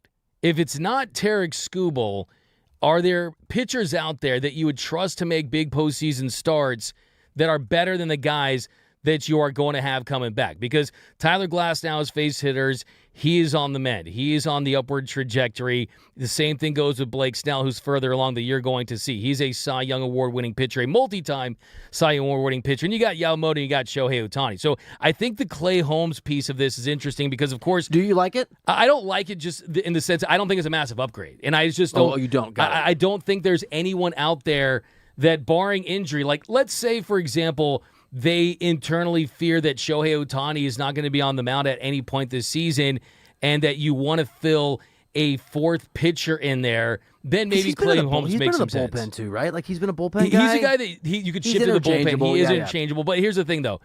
The Dodgers are getting Edwin Diaz back today. You have Tanner Scott. You have Roki and Robleski and Emmett Sheehan who will be shifted into that bullpen. I mean, they do like veterans. it's someone that if they did pick up, it would be a smart, sensible move, especially if you move off of Eric Lauer. But I just think that the Dodgers are going to be in a position where, unless there's something really exciting that they feel could impact and move the needle, then you would have to consider. Because the thing about Clay Holmes is you're going to have to overpay for Clay Holmes. And the same way you have to overpay for Tarek Skubal, you're getting overpays across the board at the trade deadline. So the Dodgers, I think, would prefer to only overpay if it's for a player that they think, A, can vastly improve their World Series odds, and B, one that they have a specific role for. So Holmes is interesting. He did apparently pitch well in that showcase for scouts. But, I mean, that's a Yankees-Dodgers trade. I mean, that's a Mets trade. So, the Yankees could be involved, the Dodgers. I just don't see it happening, though. D-Mac and Reiter here on the new 97.1 The Fan, the voice of LA Sports. I'm going to ask you a question, D-Mac, on this topic, and I'm going to catastrophize a little bit. I'm not wishing this into the universe. This is not necessarily a likely outcome, but sometimes bad things happen, and we brought up both of these possibilities on the show. You just brought up one of them a few minutes ago. If Tarek Skubal is not a Dodger and not traded to the Dodgers do not acquire him, and if Shohei Ohtani, for some reason, did not pitch again this year, so you don't have Tarek Skubal and you don't have Shohei Ohtani, what, having to sort of guess where you think Snell and Glasnow are going to be when we get to October, what does the playoff rotation look like, and where does Roki sort of fit into this thing? So I think that, I mean, just talk about Clay Holmes, right? The interesting thing there is he was an all-star pitcher, right? Right. So the Dodgers have said, we like those guys with upside. We want those guys to be fronting our rotation, and guys that are veteran. And then no Clay Holmes, too. I'm just saying, like, things go badly. Yeah, I'm just saying that the fact that the Dodgers are thinking to themselves, wait a minute, is there a pitcher out there that could help this team? Then that would say, what version of Glasnow and Snell are we getting? But the perfect world would be Yamamoto's your game one starter. Right. Dave Roberts has said that. There's no doubt about that. After him, Blake Snell would be their second starter. That's a lock. 100%. If they do not make any moves, Yamamoto's your game one starter. Blake Snell's your game two starter. Then game three, I think it depends on the health of Shohei Ohtani and the way that series lines up. Let's say he's not pitching. I'm saying no Ohtani, no Skubal. No Ohtani as a pitcher, no Skubal. Then at that point, you're going to have probably, depending on how things play out, Justin Robleski, based on the year he's had, because he made the All-Star team, because mostly he's had success. Or you could be looking at an Emmett Sheehan, or you could be looking at maybe a piggyback situation with a Justin Robleski, Roki Sasaki piggyback situation, a lefty and a righty wouldn't be terrible. I'm asking because it's helping me see. I don't disagree. I'm there, but it's just helping me maybe clarify your perspective for the 2 months, 3 months we've been working together. Why Skubal's so important as not just an ability if things go well to, you can't guarantee, but to significantly increase the odds the Dodgers are in the mix and are winning another World Series, but just as an insurance against things can go wrong. Things absolutely can go wrong. They can go wrong in the blink of an eye. I mean, you look at 2024, for example, right? That was after they had traded for Tyler Glasnow. He went down later in the season. The Dodgers ultimately had to make a move for Jack Flaherty, and you entered that postseason with Yamamoto, Jack Flaherty, and Walker Buehler, basically 2.5, not even 3 starters, and you had to rely heavily on your bullpen to win. Then fast forward to last season, you needed all 4 of your ace starters to win the World Series. Let me make that very clear about this. Had the Dodgers not spent nearly $1 billion on starting pitching, they would not have won back-to-back titles. They would not be the dynasty they are. So that tells you that they realize that the formula to win in the postseason right now is elite ace-level starting pitching, where in the past it's, do we bolster the offense? Guess what? Offense is historically down across the league. So the best way to do that is have the best arms available. And I look at it, too, as with Tarek Skubal, he's someone that gives you the insurance, the flexibility of knowing that, hey, we're getting a guy that is in a position to where, let's say that he makes 5-6 starts for the Dodgers in the postseason, right? Pitches well, wins a World Series.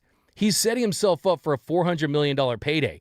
Only thing that I was told today was, did the WBC thing concern you about Tarek Skubal, where he didn't want to pitch deep in the WBC?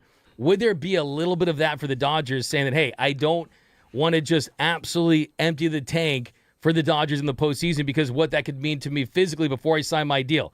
I don't believe that would be the case, because I think it'd be better for him to excel with the Dodgers, win a title, and get that big bag. I love it, dude. This is the thing. We are counting down the days and the hours to the MLB trade deadline coming and going. And that will have a seismic potential impact on the Dodgers, on the teams they're going to be competing against when we get to the postseason. Katie Woo said it. She thinks that if the Dodgers could wave a magic wand to make sure that Tarek Skubal doesn't go to a competitor, that they would be satisfied with that. And we have you covered every single step of the way as news happens, as developments come down, as we get speculation from the Jeff Passons and the Katie Woos of the world. Doug McCain is going to give you every bit of insight that he has. We're going to keep it real and keep it 100. So just understand that as Dodgers news happens over a critical, bad at the days of the week, 5 days, we have you covered, and so does the morning show, and so does the midday show, and so does James Coe after us here on the new 97.1 The Fan, the voice of LA Sports. Now I'm very excited. Correct a mistake. Say that I was wrong. Have the humility to be like, you know what? I was bad, but now I want to be better. I told you 45 minutes ago that I was going to let you listen to Tony Romo in a situation where allegedly, maybe, too much drinking behind the wheel of a car. And I screwed that up. But now we're back. I'm sorry. We're going to fix it. Tony Romo, his voice, your decisions. Whoa. Next, D-Mac and Reiter.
All right, welcome back into the show.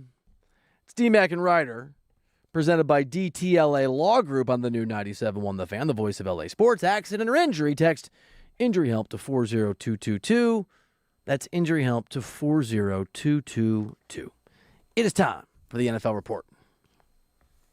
I promise. It's time for the latest headlines on and off the gridiron.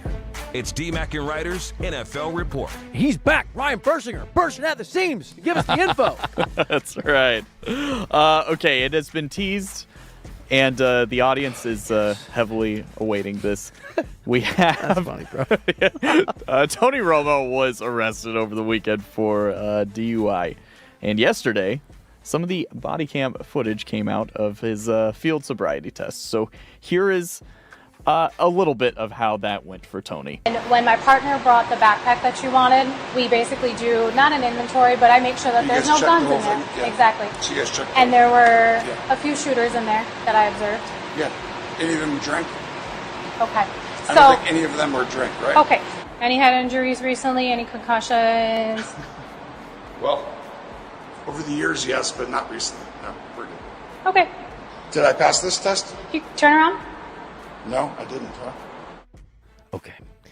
So the allegations, obviously, of driving under the influence are not funny, and it's serious, and you can't do it. What the hell? What is this guy? I mean, it is a hard... I won't say it's a hard watch. It was hard to look away. That was tough. That was tough, man. Just the way that her voice sounded, it was over for him, first of all. Oh, dude. I mean, I haven't seen him.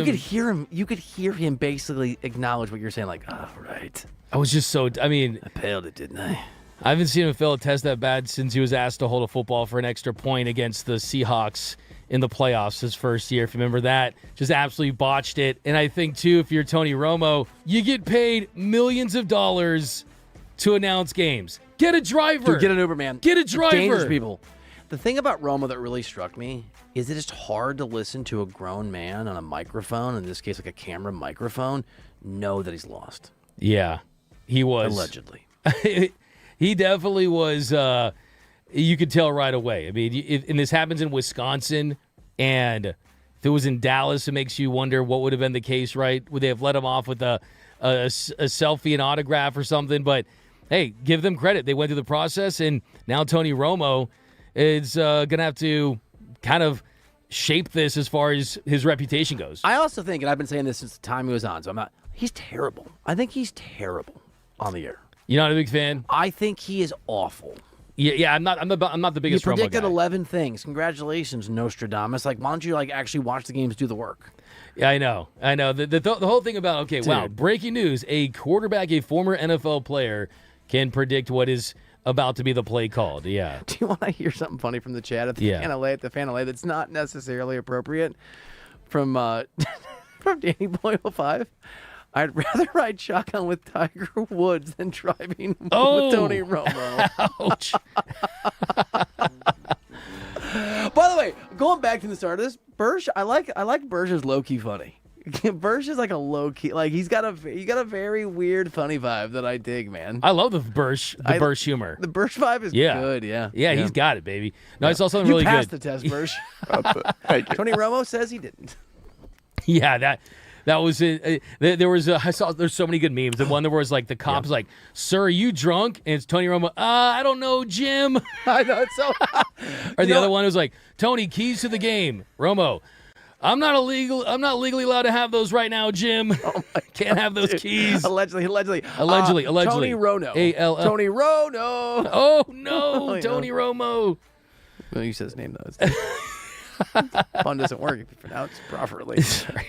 It's okay. But I mean, is he a good broadcaster? You took a shot at him. I think he's a bad broadcaster. I think he's stealing money from CBS even before these allegations arose. There was one time I'll never forget. I was watching the Cowboys game where Dak Prescott broke his foot, and there was a play where Dak Prescott breaks his foot. They cut to his foot, and you can literally see Dak Prescott's foot hanging and dangling from his leg. And then Romo goes, "I don't know, Jim. You gotta hope it's a cramp." Sometimes it reminds me of dodgeball.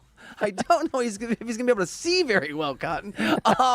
So I have a quick. I gotta be careful because I'm going to stop because I'm worried that giving my opinion that Tony Romo is not a great broadcaster means I'll have to answer for my crimes on Good Morning CBS this morning. Yeah. Is that how that works? It might be. I'm trying to understand. Yeah, it's tough, man. Especially That's a joke from earlier. I hear it. It's good. I'm here for it. If I have to tell you it's a joke, I failed. You know what? I get it, Tony. I failed that test, so it happens. Bursch, what else we got, pal?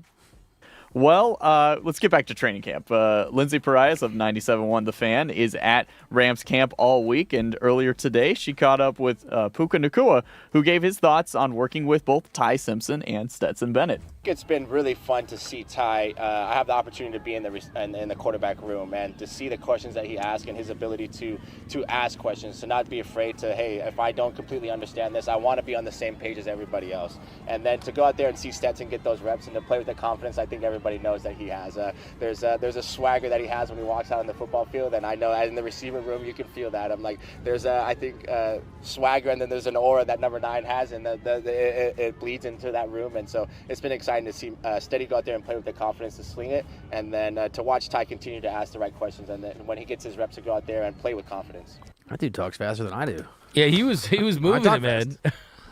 Yeah, he was going through it, but it was good to hear what he had to say, though. I mean, the fact that Ty Simpson doesn't feel like he's overwhelmed, and the aura of Matthew Stafford, and it's really good to see Ty Simpson in camp, absorbing, being around the MVP, just showing that this doesn't look like it's too big for him, especially in the role that he has. He's got to win that job. Ty Simpson has got to win that job just because I think it accelerates his path and his development because of where you're at in the depth chart. And if anything were to happen to Matthew Stafford, you got to have a guy come in there and get the job done and just hold down the fort. But don't try to be nice to Ty Simpson now. You're on the record. Great job by Lindsay, by the way, our colleague. She is at Rams training camp. We have you covered as the new 97.1, The Fan, the voice of LA Sports.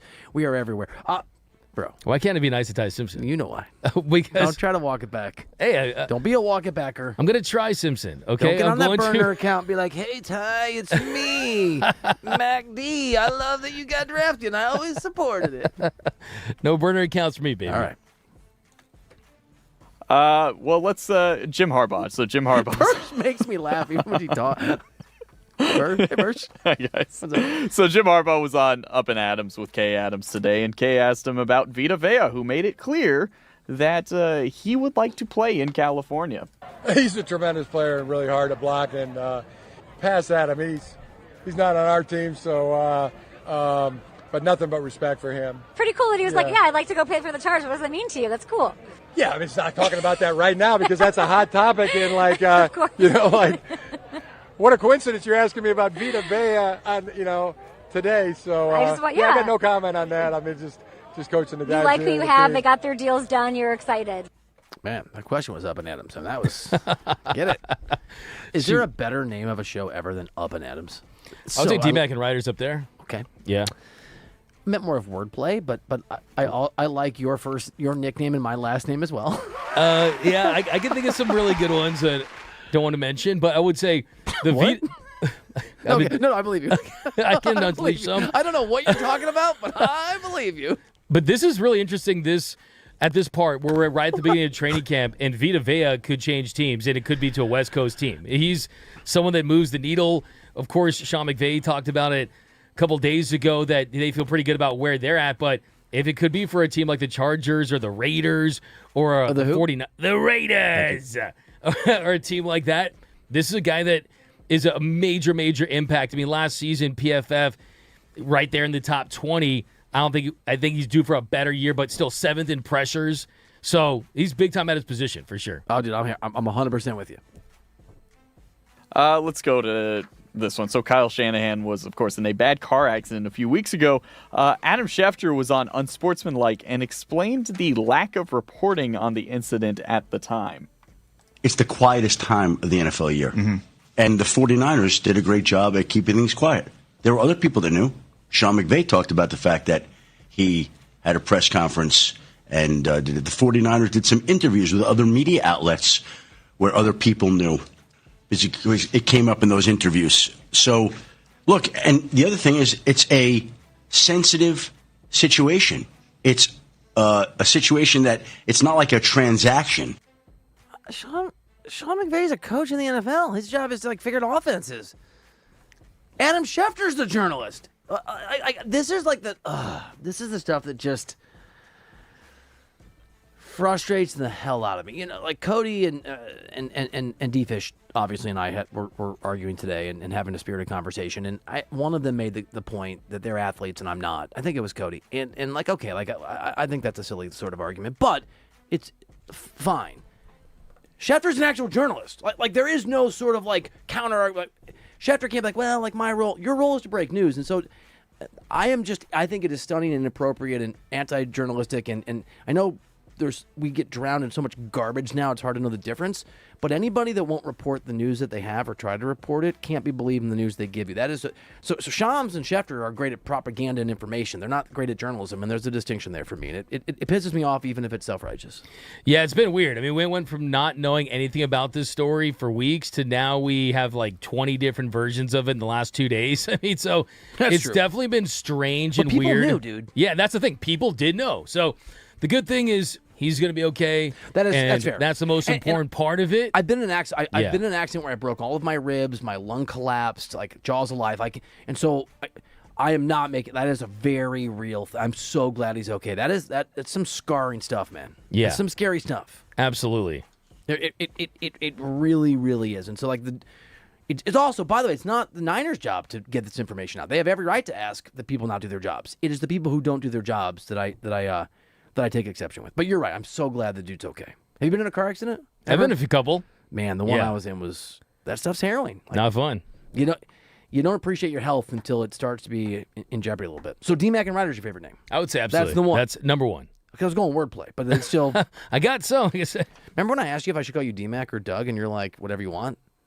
In retrospect, it was pretty clear since your name is on the show is D-Mac. Yeah, that's what my friends and family call me. You know what else would they call you? Yeah. The guy who hits clocks. We're going to preview the Dodgers game. Next, D-Mac and Reiter.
All right, final hour of this Wednesday show on D-Mac and Reiter, which is presented by DTLA Law Group on the new 97.1 The Fan, the voice of LA Sports. Accident or injury, visit calldowntown.com. That is calldowntown.com. He is Doug McCain. I'm Bill Reiter. And Andrew Friedman, president of baseball operations. Is that the right title for the Dodgers? Yep. It's not Guru of the Universe? It should be. He's so good at his job, man. Andrew Friedman, the big shot, the guy in charge of all the baseball decisions, as you all know, for the Los Angeles Dodgers, spoke to the collected media. There's a lot of it. We will bring a lot of this back tomorrow. We'll get into it tomorrow. But we want to get you a clip really quickly as this is happening and has happened. And here is Andrew Friedman talking about, obviously, with the trade deadline coming up, sort of where things stand right now for the Dodgers. Or not. Base we have in place, not just on field, but also how the group meshes together. And so, like always, we're going to be thoughtful and careful about what we potentially add to that dynamic.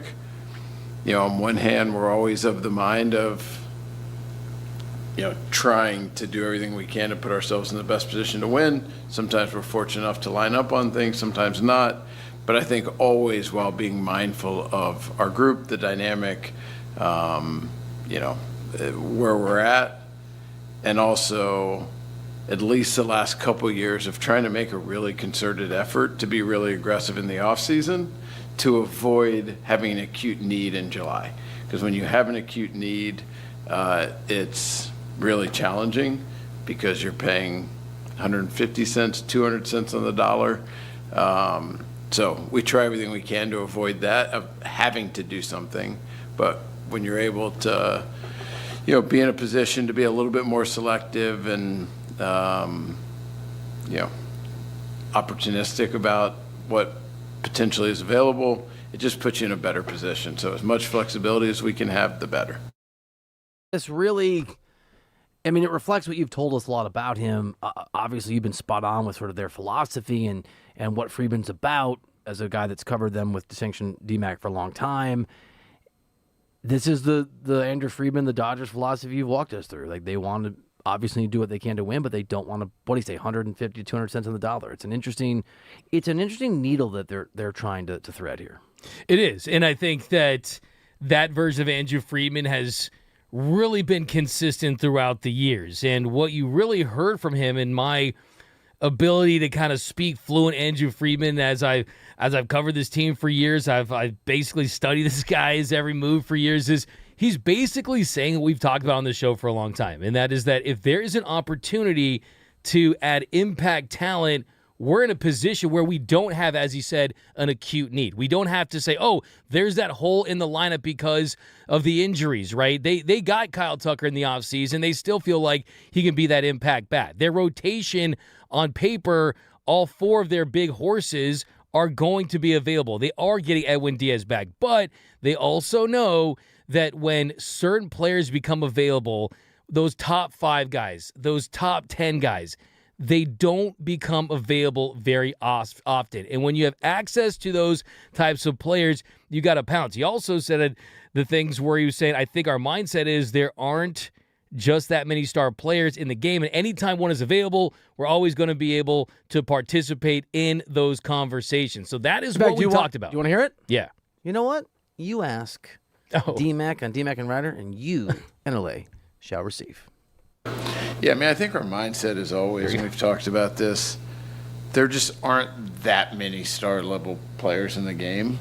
And anytime one is available, we're always going to, participate in those conversations.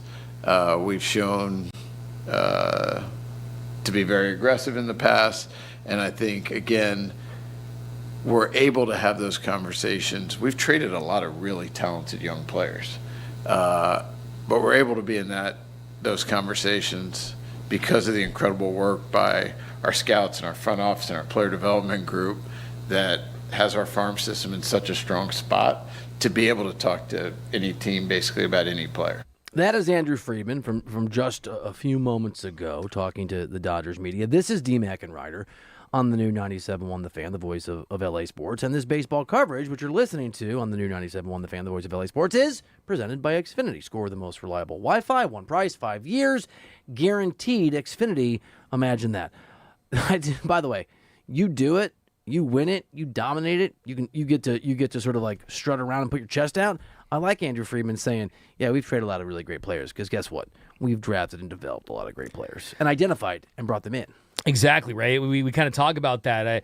I mentioned on the show a couple times, right? The Dodgers don't just go out there and buy shiny new toys. They own the factory that builds those shiny new toys, and they use it to cash in and get players of high caliber talent, like a potential Tarek Skubal or some of the names we mentioned earlier. Could they make a move for that? I think the Dodgers are going to be opportunistic. Katie Wu said it earlier, like a rebounder, right? They're going to be lurking. They always are. And this is the time of year where the Dodgers get to flex on everything they've built. They have unlimited money. So smart, dude. They have the farm system. They have the capital. They can present prospects that pretty much no organization can present, because if the Brewers trade their top prospect and it doesn't work out, they're screwed, right?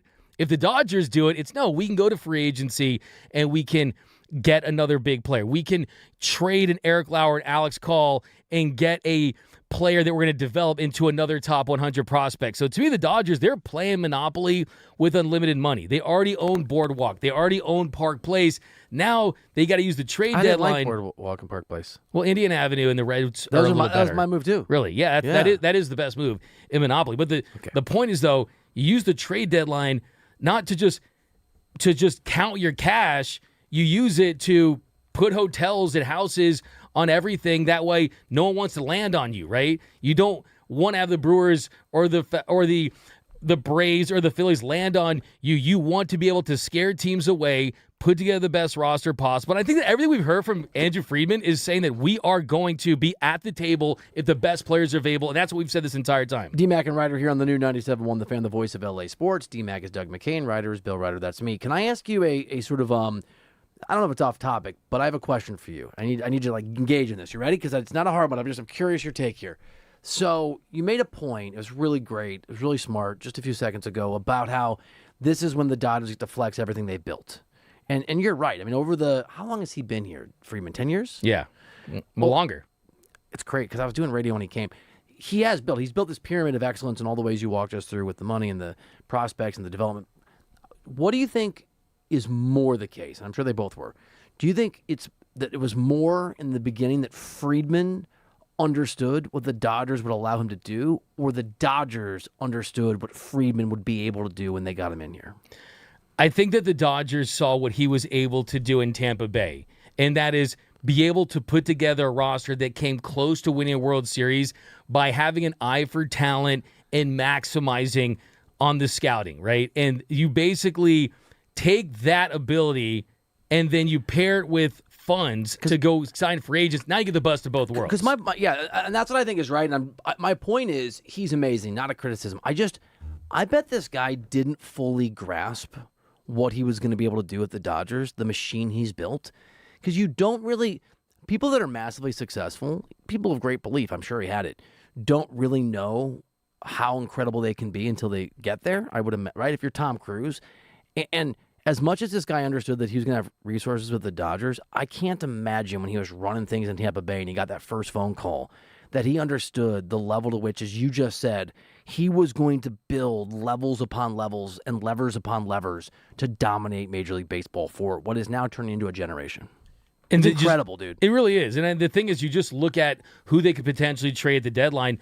A lot of these guys were not drafted by the Dodgers because they're not drafting high in the draft, because the way that the system is designed, because the Dodgers spend so much money and they sign so many free agents, is they're not drafting high in the draft. They're losing international bonus pool money. So you have to be able to trade for prospects and develop them. Look at guys like James Tibbs and Mike Sirota, Zaire Hope, Jackson Ferris. I mean, so many of their top prospects, River Ryan, were guys that were acquired via trade. And now the Dodgers are looking to cash in on that. And I think that Andrew Friedman and the Dodgers were pretty calculated with having that press conference today, because they know that they have to establish what the expectations are publicly, but also know that behind the scenes, fiercely, they're going to try to get the job done. They're going to try to improve this roster. I think that they feel good about where they are, and Andrew Friedman has said this multiple times, that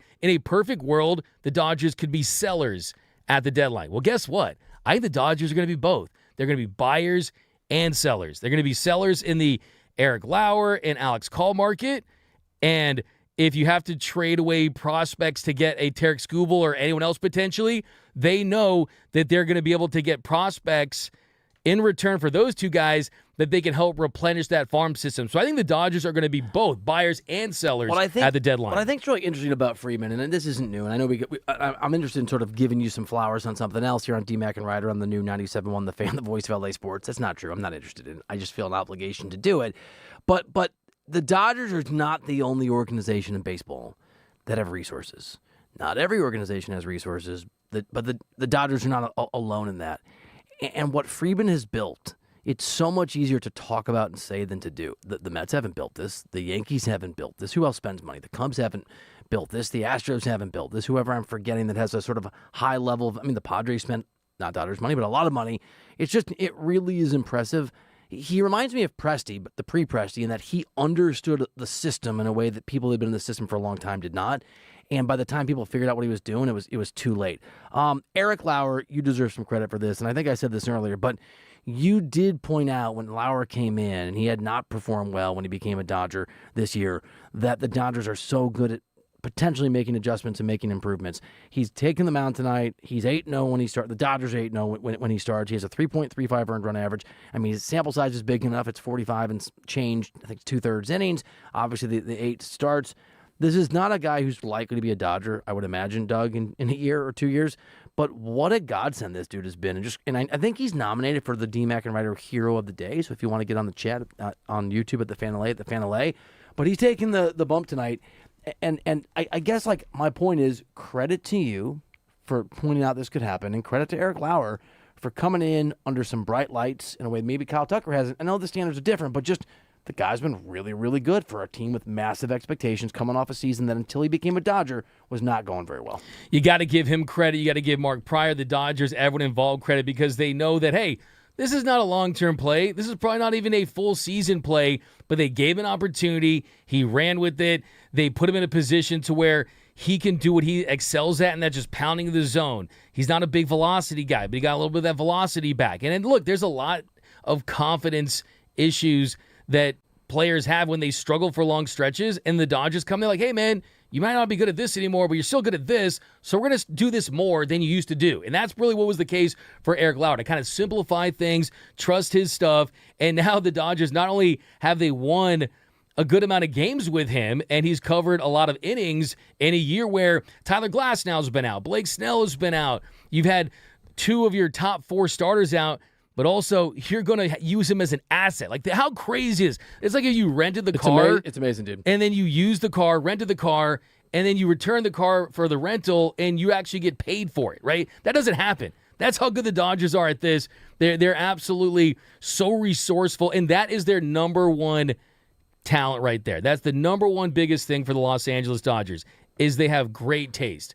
And they can spot talent out of the window of a moving train, and they know what works for guys, what doesn't work for guys. You see, I saw that. Train. There's a train right there. And that's what they do best. And that's the thing. Everyone thinks, they go flex their financial muscle and they get Shohei, they get Freddie Freeman. No, you win on the margins. You create a culture where guys want to play at, guys like Kike and Miguel Rojas. It's the 26th man. It's the first man on the roster and everyone in between. But I will say this, though.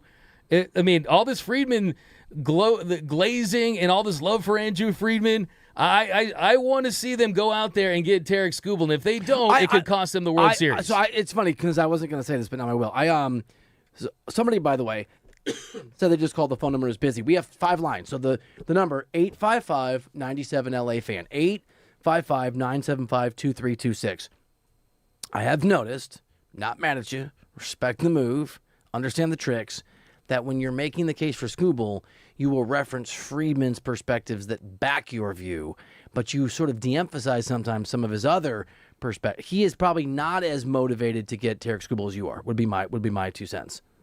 I disagree with that. No, you don't. I absolutely do. The we don't want to pay 150 to 200 cents on the dollar is a big part of what he says. You mention it, but you're like, he knows. He's got, which is fine. I get it. I think he is much more, I think his matrix, the matrices he uses are, I think if you're using your matrices, it's, I want to win this third one right now. And I think he might be a little more long-term oriented if the price goes too high. I mean, he's going to say all those There's things, a little daylight right? between you. I just think there's a little daylight. I mean, this is the same Andrew Friedman who gave his top 2 prospects in 2021 for Max Scherzer and Trey Turner. The past is not always the prelude to the past. This is the same Andrew Friedman who in 2024 went out there and got Jack Flaherty and Tommy Edman and Michael Kopech. Not the same impact move as a potential Tarek Skubal. But look, there's a world where they don't it's trade. Not just me saying this. I've read this from Rosenthal. I've read this from Passan that Friedman, and maybe you think they're wrong, is well known not to want to overspend at the deadline, is very conscious of the MLB trade deadline tax. Oh, I've talked to Andrew Friedman about this face to face, and what I always say to him, and I said this to his face, was like, you're stupid. Like to buy the Halloween. I said this to his face. I was like, hey, you like to buy the Halloween candy the day after Halloween, right? When it's cheaper, when you can get better value for it. But I think that Andrew Friedman, and one thing he told, he loves value, and the thing about the upcharge that it would require to get a Tarek Skubal, I think is different in this situation based on other factors, not just on how it can help his roster. It's keep him away from other rosters, and he knows what it could look like to face the Brewers, the Phillies, the Braves, other teams. I know what you think. I just think there's a possible world where he thinks a little differently. And by the way, even Katie Woo said that she thinks, and maybe she's wrong and you're right, but I think she's right. Katie Woo's sort of perspective from when she was on DMAC and Reiter earlier is that she thinks in a perfect world their actual preference is not to get Skubal. It would be to, she didn't say magic wand, but if Detroit just kept him. He's not going, but the fear of him going somewhere else is sort of more motivating, it sounds like, according to Katie, than the need to have him as part of this team. And that's an interesting sort of balancing act when you're playing poker because you can't see the other person's cards and you're Andrew Friedman and you maybe also don't want to be overcharged at the deadline. My only point is there's a lot of variables, it sounds like, from Friedman and what he said. There's an absolute lot of variables. I mean, Andrew Friedman has said a million times that you can never have enough starting pitching. You can never have enough pitching depth. This is a rotation that has been decimated by pitcher injuries in previous years. So he knows that if you don't have pitching, the odds of winning the World Series are going to be probably on the lower side. But I will say this when it comes to Andrew Friedman and how I think he's going to operate at this particular deadline is he going to give up Josue DePaula and their 5 top 100 prospects for a rental of Skubal? No, he's going to be smart about this. But the other thing that I think you got to factor in this as well is even though he doesn't want to overpay, he has 9 top 100 prospects, right? I understand, but and the Dodgers have a vacuum. Like I understand, but I just think we need to be noting. I understand your enthusiasm for Skubal, and I hope he comes too. But he's not negotiating in a perfect world. He's negotiating in a world where Detroit's going to try to mislead him, and he's going to try to mislead them, including through some of these interviews. And other teams may or may not be in the mix. And so my point is that I get everything you're saying about him. That doesn't mean that executing this is going to necessarily line up with your desire to have Tarek Skubal. I bet on it. I'm be right. I'm prepared. I'm emotionally prepared. I'm not. If the Dodgers, you've got me in. I'm not emotionally prepared. But you've got me convinced this needs to happen because there's so much uncertainty, and they have a chance to do something incredibly special. I think it would be a massive mistake if they would allow Skubal go to another team if it meant the Dodgers just holding on to 1 or 2 more top 100 prospects. I completely think agree. It'd be potentially fatal. You bring up a lot. No, you're totally right. I'm not arguing. I want to so you bring up a lot correctly that maybe when he says we don't want to pay 150 or 200 cents on the dollar, that's right. Like there's games within games, and he's sending message to other teams to put the price down. But here's the thing. Detroit knows what you just said is also true, that he cannot allow Skubal to go to Milwaukee or Atlanta or wherever right? And so the ability to sort of, it's a two-way street. Freeman can also be put in a position where he's not sure if what he's being told the price has to be is Detroit trying to play games or they're really close to jumping on the phone with Milwaukee and being like, we're done, deal. So I'm just saying, like, it's blind man's poker. It works all ways. It's a really difficult thing for him to navigate because just like he is able to play games with Detroit and other teams, they can play games with him too. And his fear, the legitimate fear that Skubal could pitch for another National League team after the trade deadline, that's a really that can be real, and it can also be a way to drive up the price with the GM who doesn't like to be fleeced. That's all correct, right? There's no doubt about that across the board. But for months, what do we hear? For the last month, right, when it got all quiet, right, there's all those reports that the Dodgers are out on Tarek Skubal. They're going to focus on replenishing their farm system. Ken Rosenthal said that. I almost feel like Jeff Passan slightly walked back a little bit on Tarek Skubal. You do. He said, I mean, just remember, there was a report that he came out after that mentioned that, hey, he could maybe stay in Detroit, right? There was that report. Now, all of a sudden... Passan walked back allegation here on the show. I mean, I'll find it if you want me to. No, I believe you. So whoa. We went to this point where the Dodgers, it was Skubal to the Dodgers, and then it was no Skubal for the Dodgers.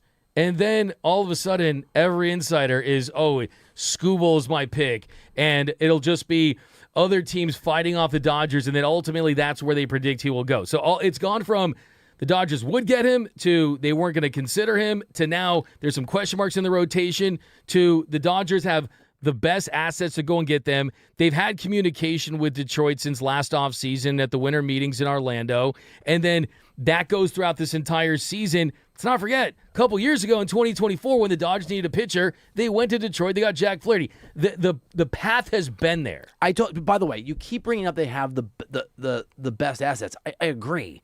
The richest person doesn't always win at the auction because they're worried that somebody is going to just keep raising their little, what is it called? Their little... That's a good point. Bid Number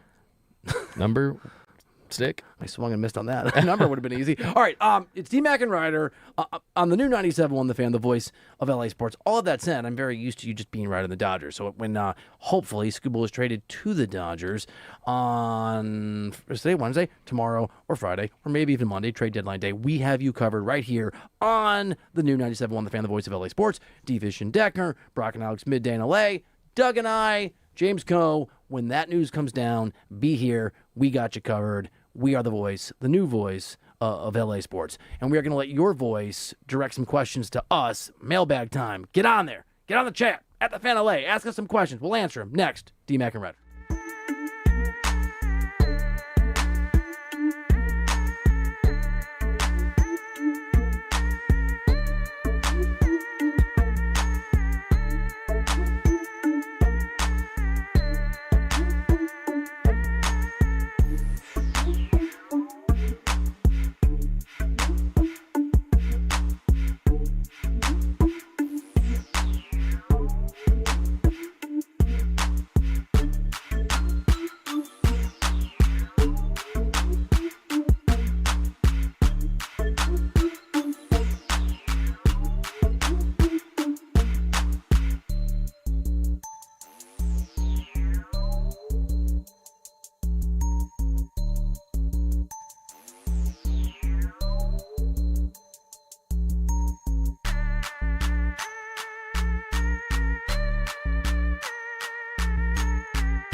Welcome back into the show.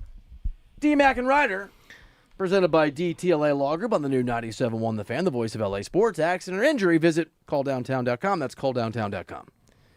I guess you do learn something every day. Yeah, that was cool. Do you want to drive? So our guy, Dan Carney, awesome dude. Yep. Fan of my former Rams show. We're gonna have a new one. It's gonna be here. It's gonna be amazing. He said that the banner for the 1951 Rams for their championship that they won here is actually at the bar Tom Bergen's. It's very close to never here. been, by the way. Yeah, it's a great spot. It used to be, like I say, it's where the Peterson Automotive Museum. It's on the list. Back in the day. That's super cool. I want to go there and check it out, see if I can see it. All right, let's go together. You want to go? Crush some beer? It's been too long since we hung out, other than every single day. I'll I crush know. some beer. I was so close to hitting you up when I was in Manhattan Beach. I was like, is that hit me crossing up. the line? It's never.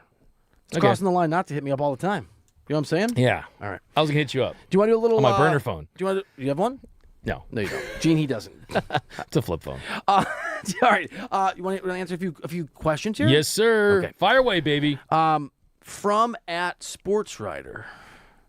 That's me. Why is Doug so awesome? Don't know. It's me talking to myself. All right. Samburger334, have a question. If you were Andrew Friedman today, what's the first call you'd make?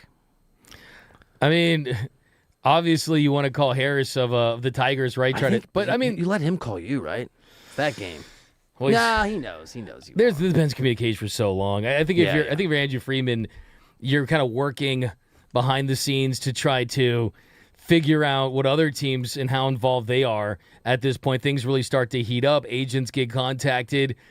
But, I mean, at this point in the game, they have a pretty good idea as far as their scouts have had all year to be developing tapes and things like that for your prospects. So they have a pretty good idea as far as their tier 1, their tier 2, things like that they're looking for. I'm sure the big board is going to be interesting. I've been in Andrew Friedman's suite, and I've seen that dry erase whiteboard, and they all use fake names, right? And for other players, it'll be like Bob Davis, but Bob Davis will really be like Kyle Tucker. So they kind of have these like secret names and things like that. So really interesting to see what's going on in there. I have a slightly different answer. Ooh. The first call I would make, if I'm Andrew Friedman, after the trade deadline perhaps, is to Doug McCain to say, can I have the honor? The answer is yes, Andrew, of being on D-Mac and Reiter. Oh, I love that, man. You know what I'm saying? We're going to push for that for sure. Andrew Friedman. He's a great dude, too. He's an incredible dude. Yeah, I like the guy. We got to get a full hour, man. He's an hour? He's a guy that, like, he answers questions like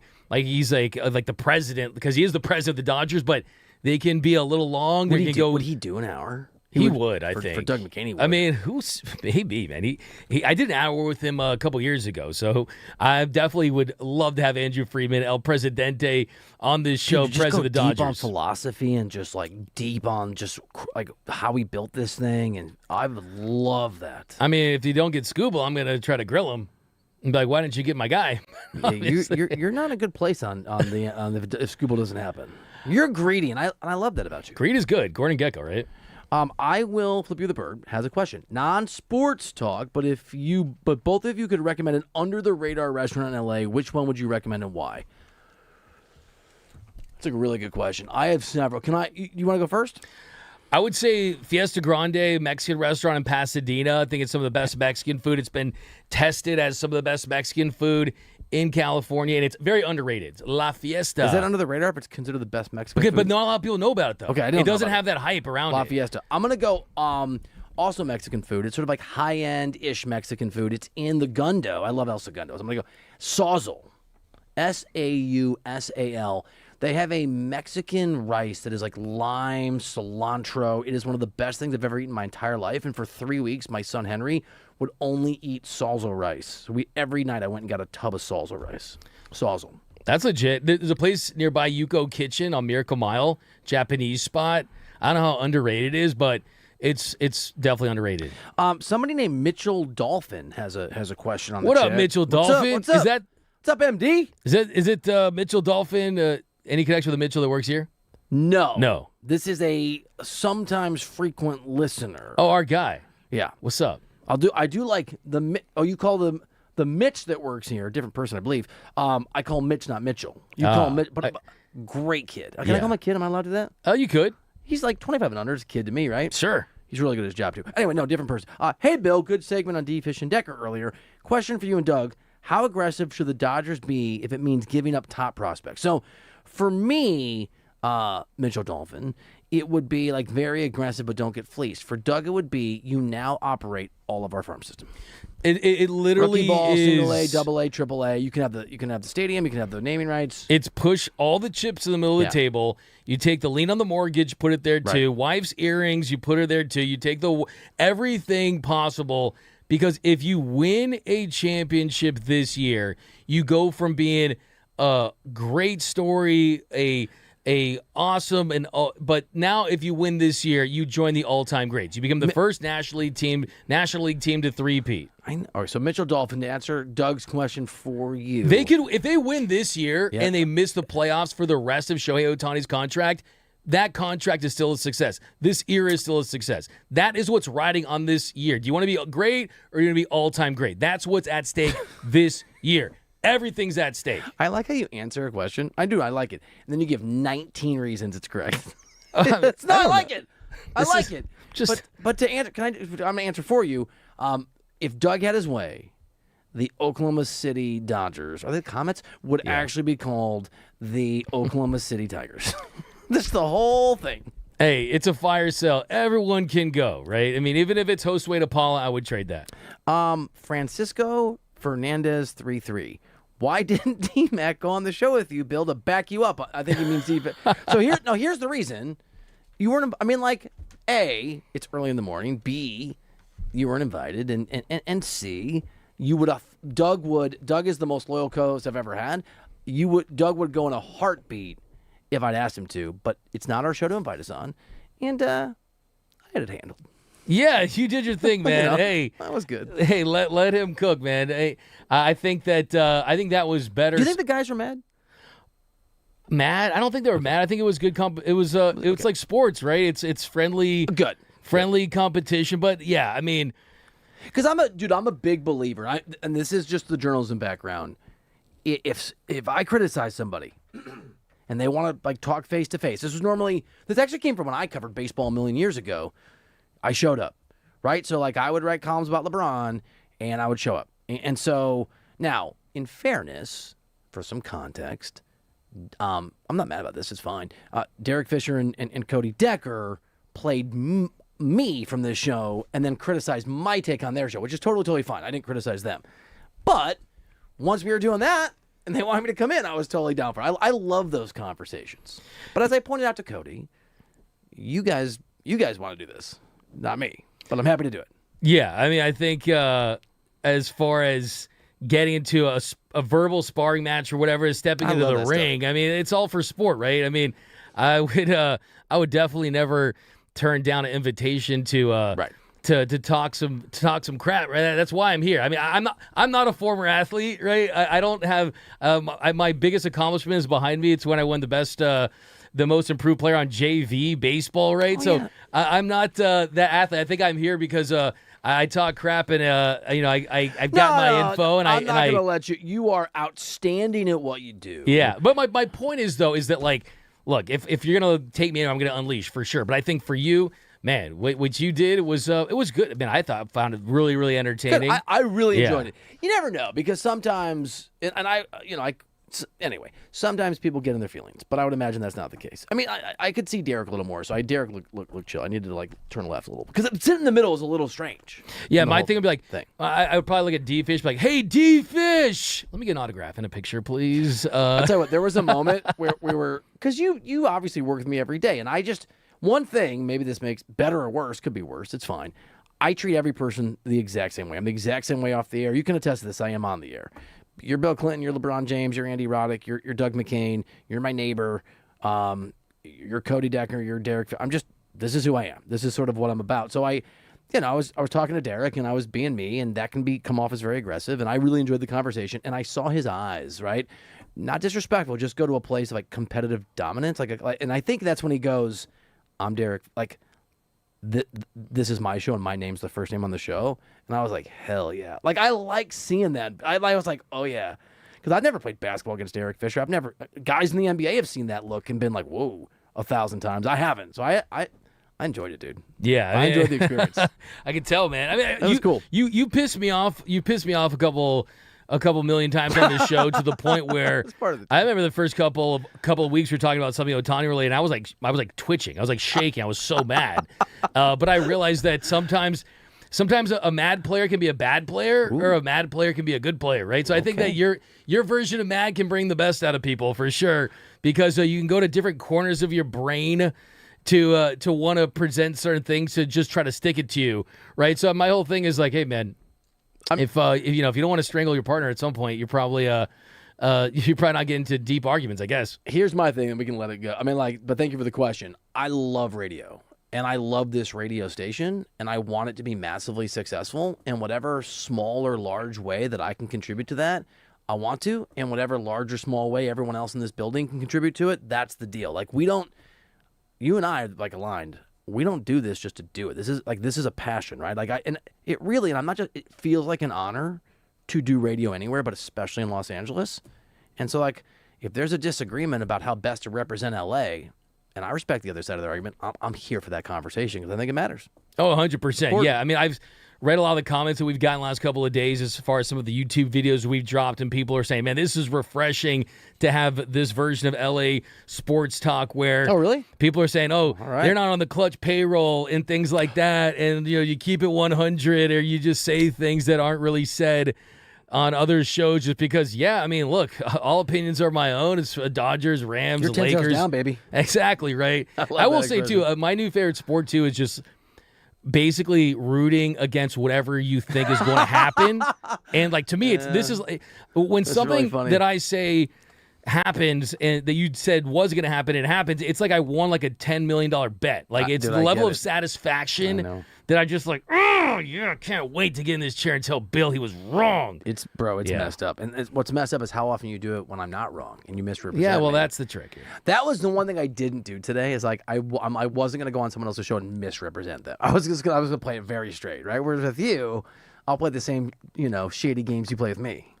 Yeah, like I told you, my wife yesterday was like, I don't like that Bill says you lie. Also, I was so right. It was pretty easy just to say my opinion and be correct. All right, D-Mac and Reiter here on the new 97.1 The Fan, the voice of LA sports. Let's reveal the D-Mac and Reiter hero of the day.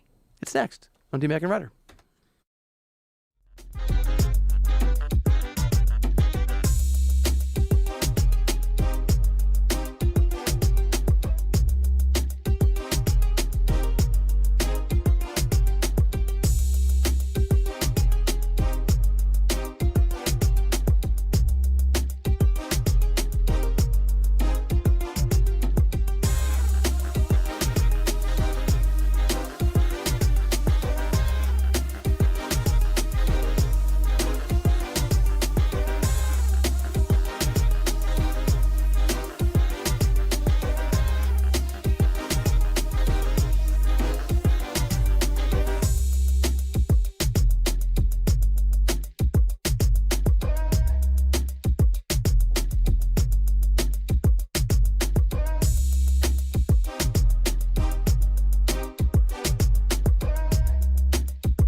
Welcome back into the show. Final segment of the day.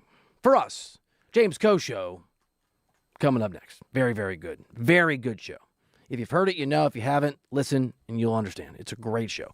D-Mac and Reiter right now, presented by DTLA Law Group on the new 97.1 The Fan, the voice of LA Sports. Accident or injury, text injury help to 40222.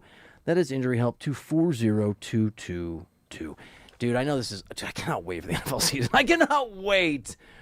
NFL season, Dodgers playoff push and run, and then the start of training camp for the Lakers, like all in the same kind of 6, 7, 8, 9, 10 week zone. Let's go, dude. It's the most wonderful time of the year. Do not fear. I'm going to change the words on you. I mean, come on, it's going to be insane. I mean, postseason, the NFL, we're in college football now. 2 days in a row, I got a couple people talking like, wow, they're talking college football. So, oh, man, yeah. It's everything, baby. So this is a testament to you. This is a credit to you. A 3-hour show can feel hard. A 4-hour show, I've done a 4-hour solo show. And I loved doing that show back in the day. It was a national show. Felt long. It never feels long doing this with you. And this is the slow time. It should feel a little long. When we get to what we're describing, there's going to be so much to talk about. It's going to feel like 30 seconds when we do the show. Yeah, it's like, I remember when I worked at a restaurant like a long time ago, I'd do that thing where I would try to see how long I could last to not look at my watch. You know what I mean? Oh, yeah, Remember that I game? did that at Walmart. I worked at Walmart. Yeah. You're like, oh. That was brutal. 8-hour shifts. It's like, I'm not going to look at my watch. I'm not going to look at my watch. Probably 45 minutes have gone by. You're like, what? Just 5 minutes? Oh, my goodness. I'm not leaving for another 8 hours? I do that in the Never happens on the show. In the sauna now. Oh, really? Where I'm like, do not.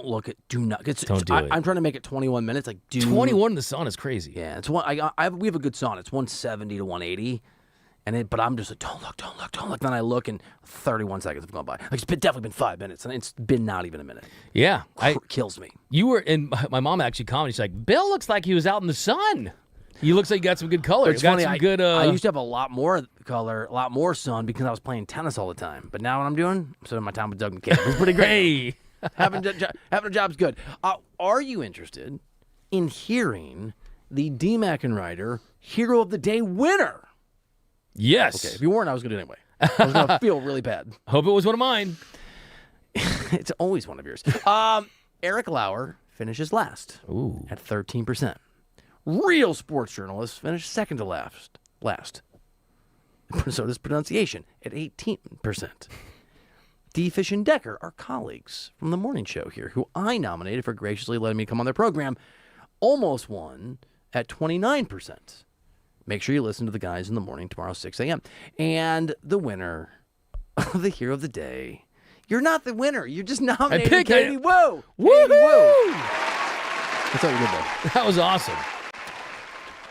Thank you to her for coming on. Thank you to you for booking her. She's great, dude. She really is. Yeah. I mean, she's fantastic, so locked in. And like I said, the Dodgers have a lot of really good beat reporters, but I think the combination of just what she does writing and covering the team and just the presence on the shows that she does and on the mics and going on doing hits, great to have her on. Love to have her on again. Dude, you got to be, someone just made a funny joke. Okay. You got to be a certain kind of grinder personality. People don't know, if you're not in this business, how would you? Covering Major League Baseball the way that Katie Woo does and any beat writer, where you're actually the beat writer going to every game, that's like the Odyssey, bro. I mean, that is crazy impressive and hard to do. I've obviously covered full NBA seasons, and I would get through those seasons. I'd be like, man, that was 82 games. I got the playoffs now. And I would sometimes go, wow, my buddies who do baseball, twice as long. Dude, baseball is no joke. I think I went to 84 games last season. It's an NBA season, dude.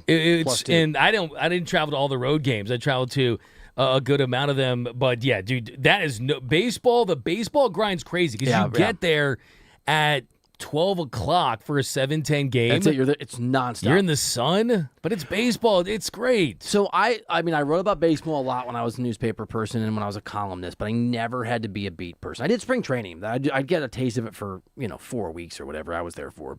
What did you eat all? Like, what's the food vibe? Is it still just you're eating hot dogs and kind of cafeteria food? The Dodger Stadium Media Center, it's really good. They have a salad bar. They have different food for different days. The Sunday game, it's a breakfast situation. And then here's the thing. The fourth inning of every game, okay, they bring out this massive plate of Dodger dogs. I'm getting so hungry. You get the Dodger dogs, you get the buns, but the difference between the Dodger dogs in the media room versus the ones in the stadium is they're chili dogs. They got this big thing of chili and cheese. Dude, how do you keep the? I mean, man, that'd be. I don't, and I didn't. You do.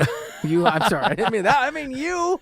I meant the general human. There was actually a joke in the press box of how many games I could go without eating a hot dog, and people would bring them out to me and like eat them in front of me. 3. I think that could have been my world record, yeah. Okay. 3. Okay. Because you're on a bit of a record right now. I know. So keep that fast food off for sure. But yeah, you're like 16 days. Yeah, we got a streak, baby. That's impressive, bro. Does In-N-Out count as fast food? Yeah, it definitely does. Okay. Yeah. I find it to be a higher level of food, but I understand that it is in fact a hamburger that is served to you fairly quickly. I mean, it's quality. It's a gourmet meal. It's so quality. But it's still fast food, dude. To me, anything with fries, anything that has a drive-through window, that hungry. Classifies. I'm getting really hungry having this. You've done all 3 shows today, including yours. I think you should go. But I treated myself to a latte. You got a 4P and go on the James Coe show. I'm just saying. Yeah. Or not. No, I could. Number 4. Oh, Bursch. Oh, the Burscher. By the way, we've had a lot of people who have tuned into the show. We can see it right on YouTube at the Fan LA for our stream at the Fan LA, who are, I think, new to the show. Thank you. Very, very cool. And just a reminder, that there's also an FM version of this, the only FM all sports talk radio station, 97.1 The Fan. Exactly. I mean, this is the place to be. And usually every year I do a big trade deadline special, right, where I'm on for a lot of hours. This is where I'm going to be. So next week, during the big trade deadline, this is going to be the spot all week. This is where you get the latest rumors, latest news, anything that breaks. This is the spot. YouTube and 97.1 The Fan. That sounds like a sensation. Does it? Yeah. Okay. A Dodgers sensation. You know what I'm saying? Yeah. Hey. Yeah. Who has swung a ball for? There's somebody that's like every day you bring this dude up. I drink because Reiter ignores me. I'm not ignoring you. I love and appreciate that you're listening. Thanks for hanging. Is it too late to vote for Katie Wu? Yeah, she won. But Donnie Boy, we appreciate the perspective. At what point, maybe we'll do this at some point. I know we only have a couple minutes left. At what point do you start to, maybe the answer is not at all. Do you worry about the Dodgers not having a sense of urgency because their lead is so big? Like, Dodgers lost last night. It does, and we talk a lot of Dodgers, and it doesn't even, it got overshadowed by the Ohtani talk and news, but it doesn't even matter, dude. It does matter, though. It does. That's what I'm asking. When does it matter? So they have a comfortable lead in the division right now where the Dodgers are sitting. You feel good about that, but they have a half-game lead for the best record in baseball. And we'll see how things play out at the trade deadline. But even if the Brewers, the Dodgers don't get Tarek Skubal, you're looking at an NLCS matchup. And the Brewers got swept by the Dodgers last year. They have a good team this year. And I think that last season, when they did have to play those 2 extra games, those wild card games against the Reds, that taxed the rotation of the bullpen. So you want to play great baseball at the right time no matter what, but also giving yourself that bye I think is going to be big this year because they didn't have it last year. They had it in 2024, and they won it all. National League side, rosters is currently constructed. Obviously, with injury things, you have to sort of project. But biggest fear for the Dodgers, the Brewers?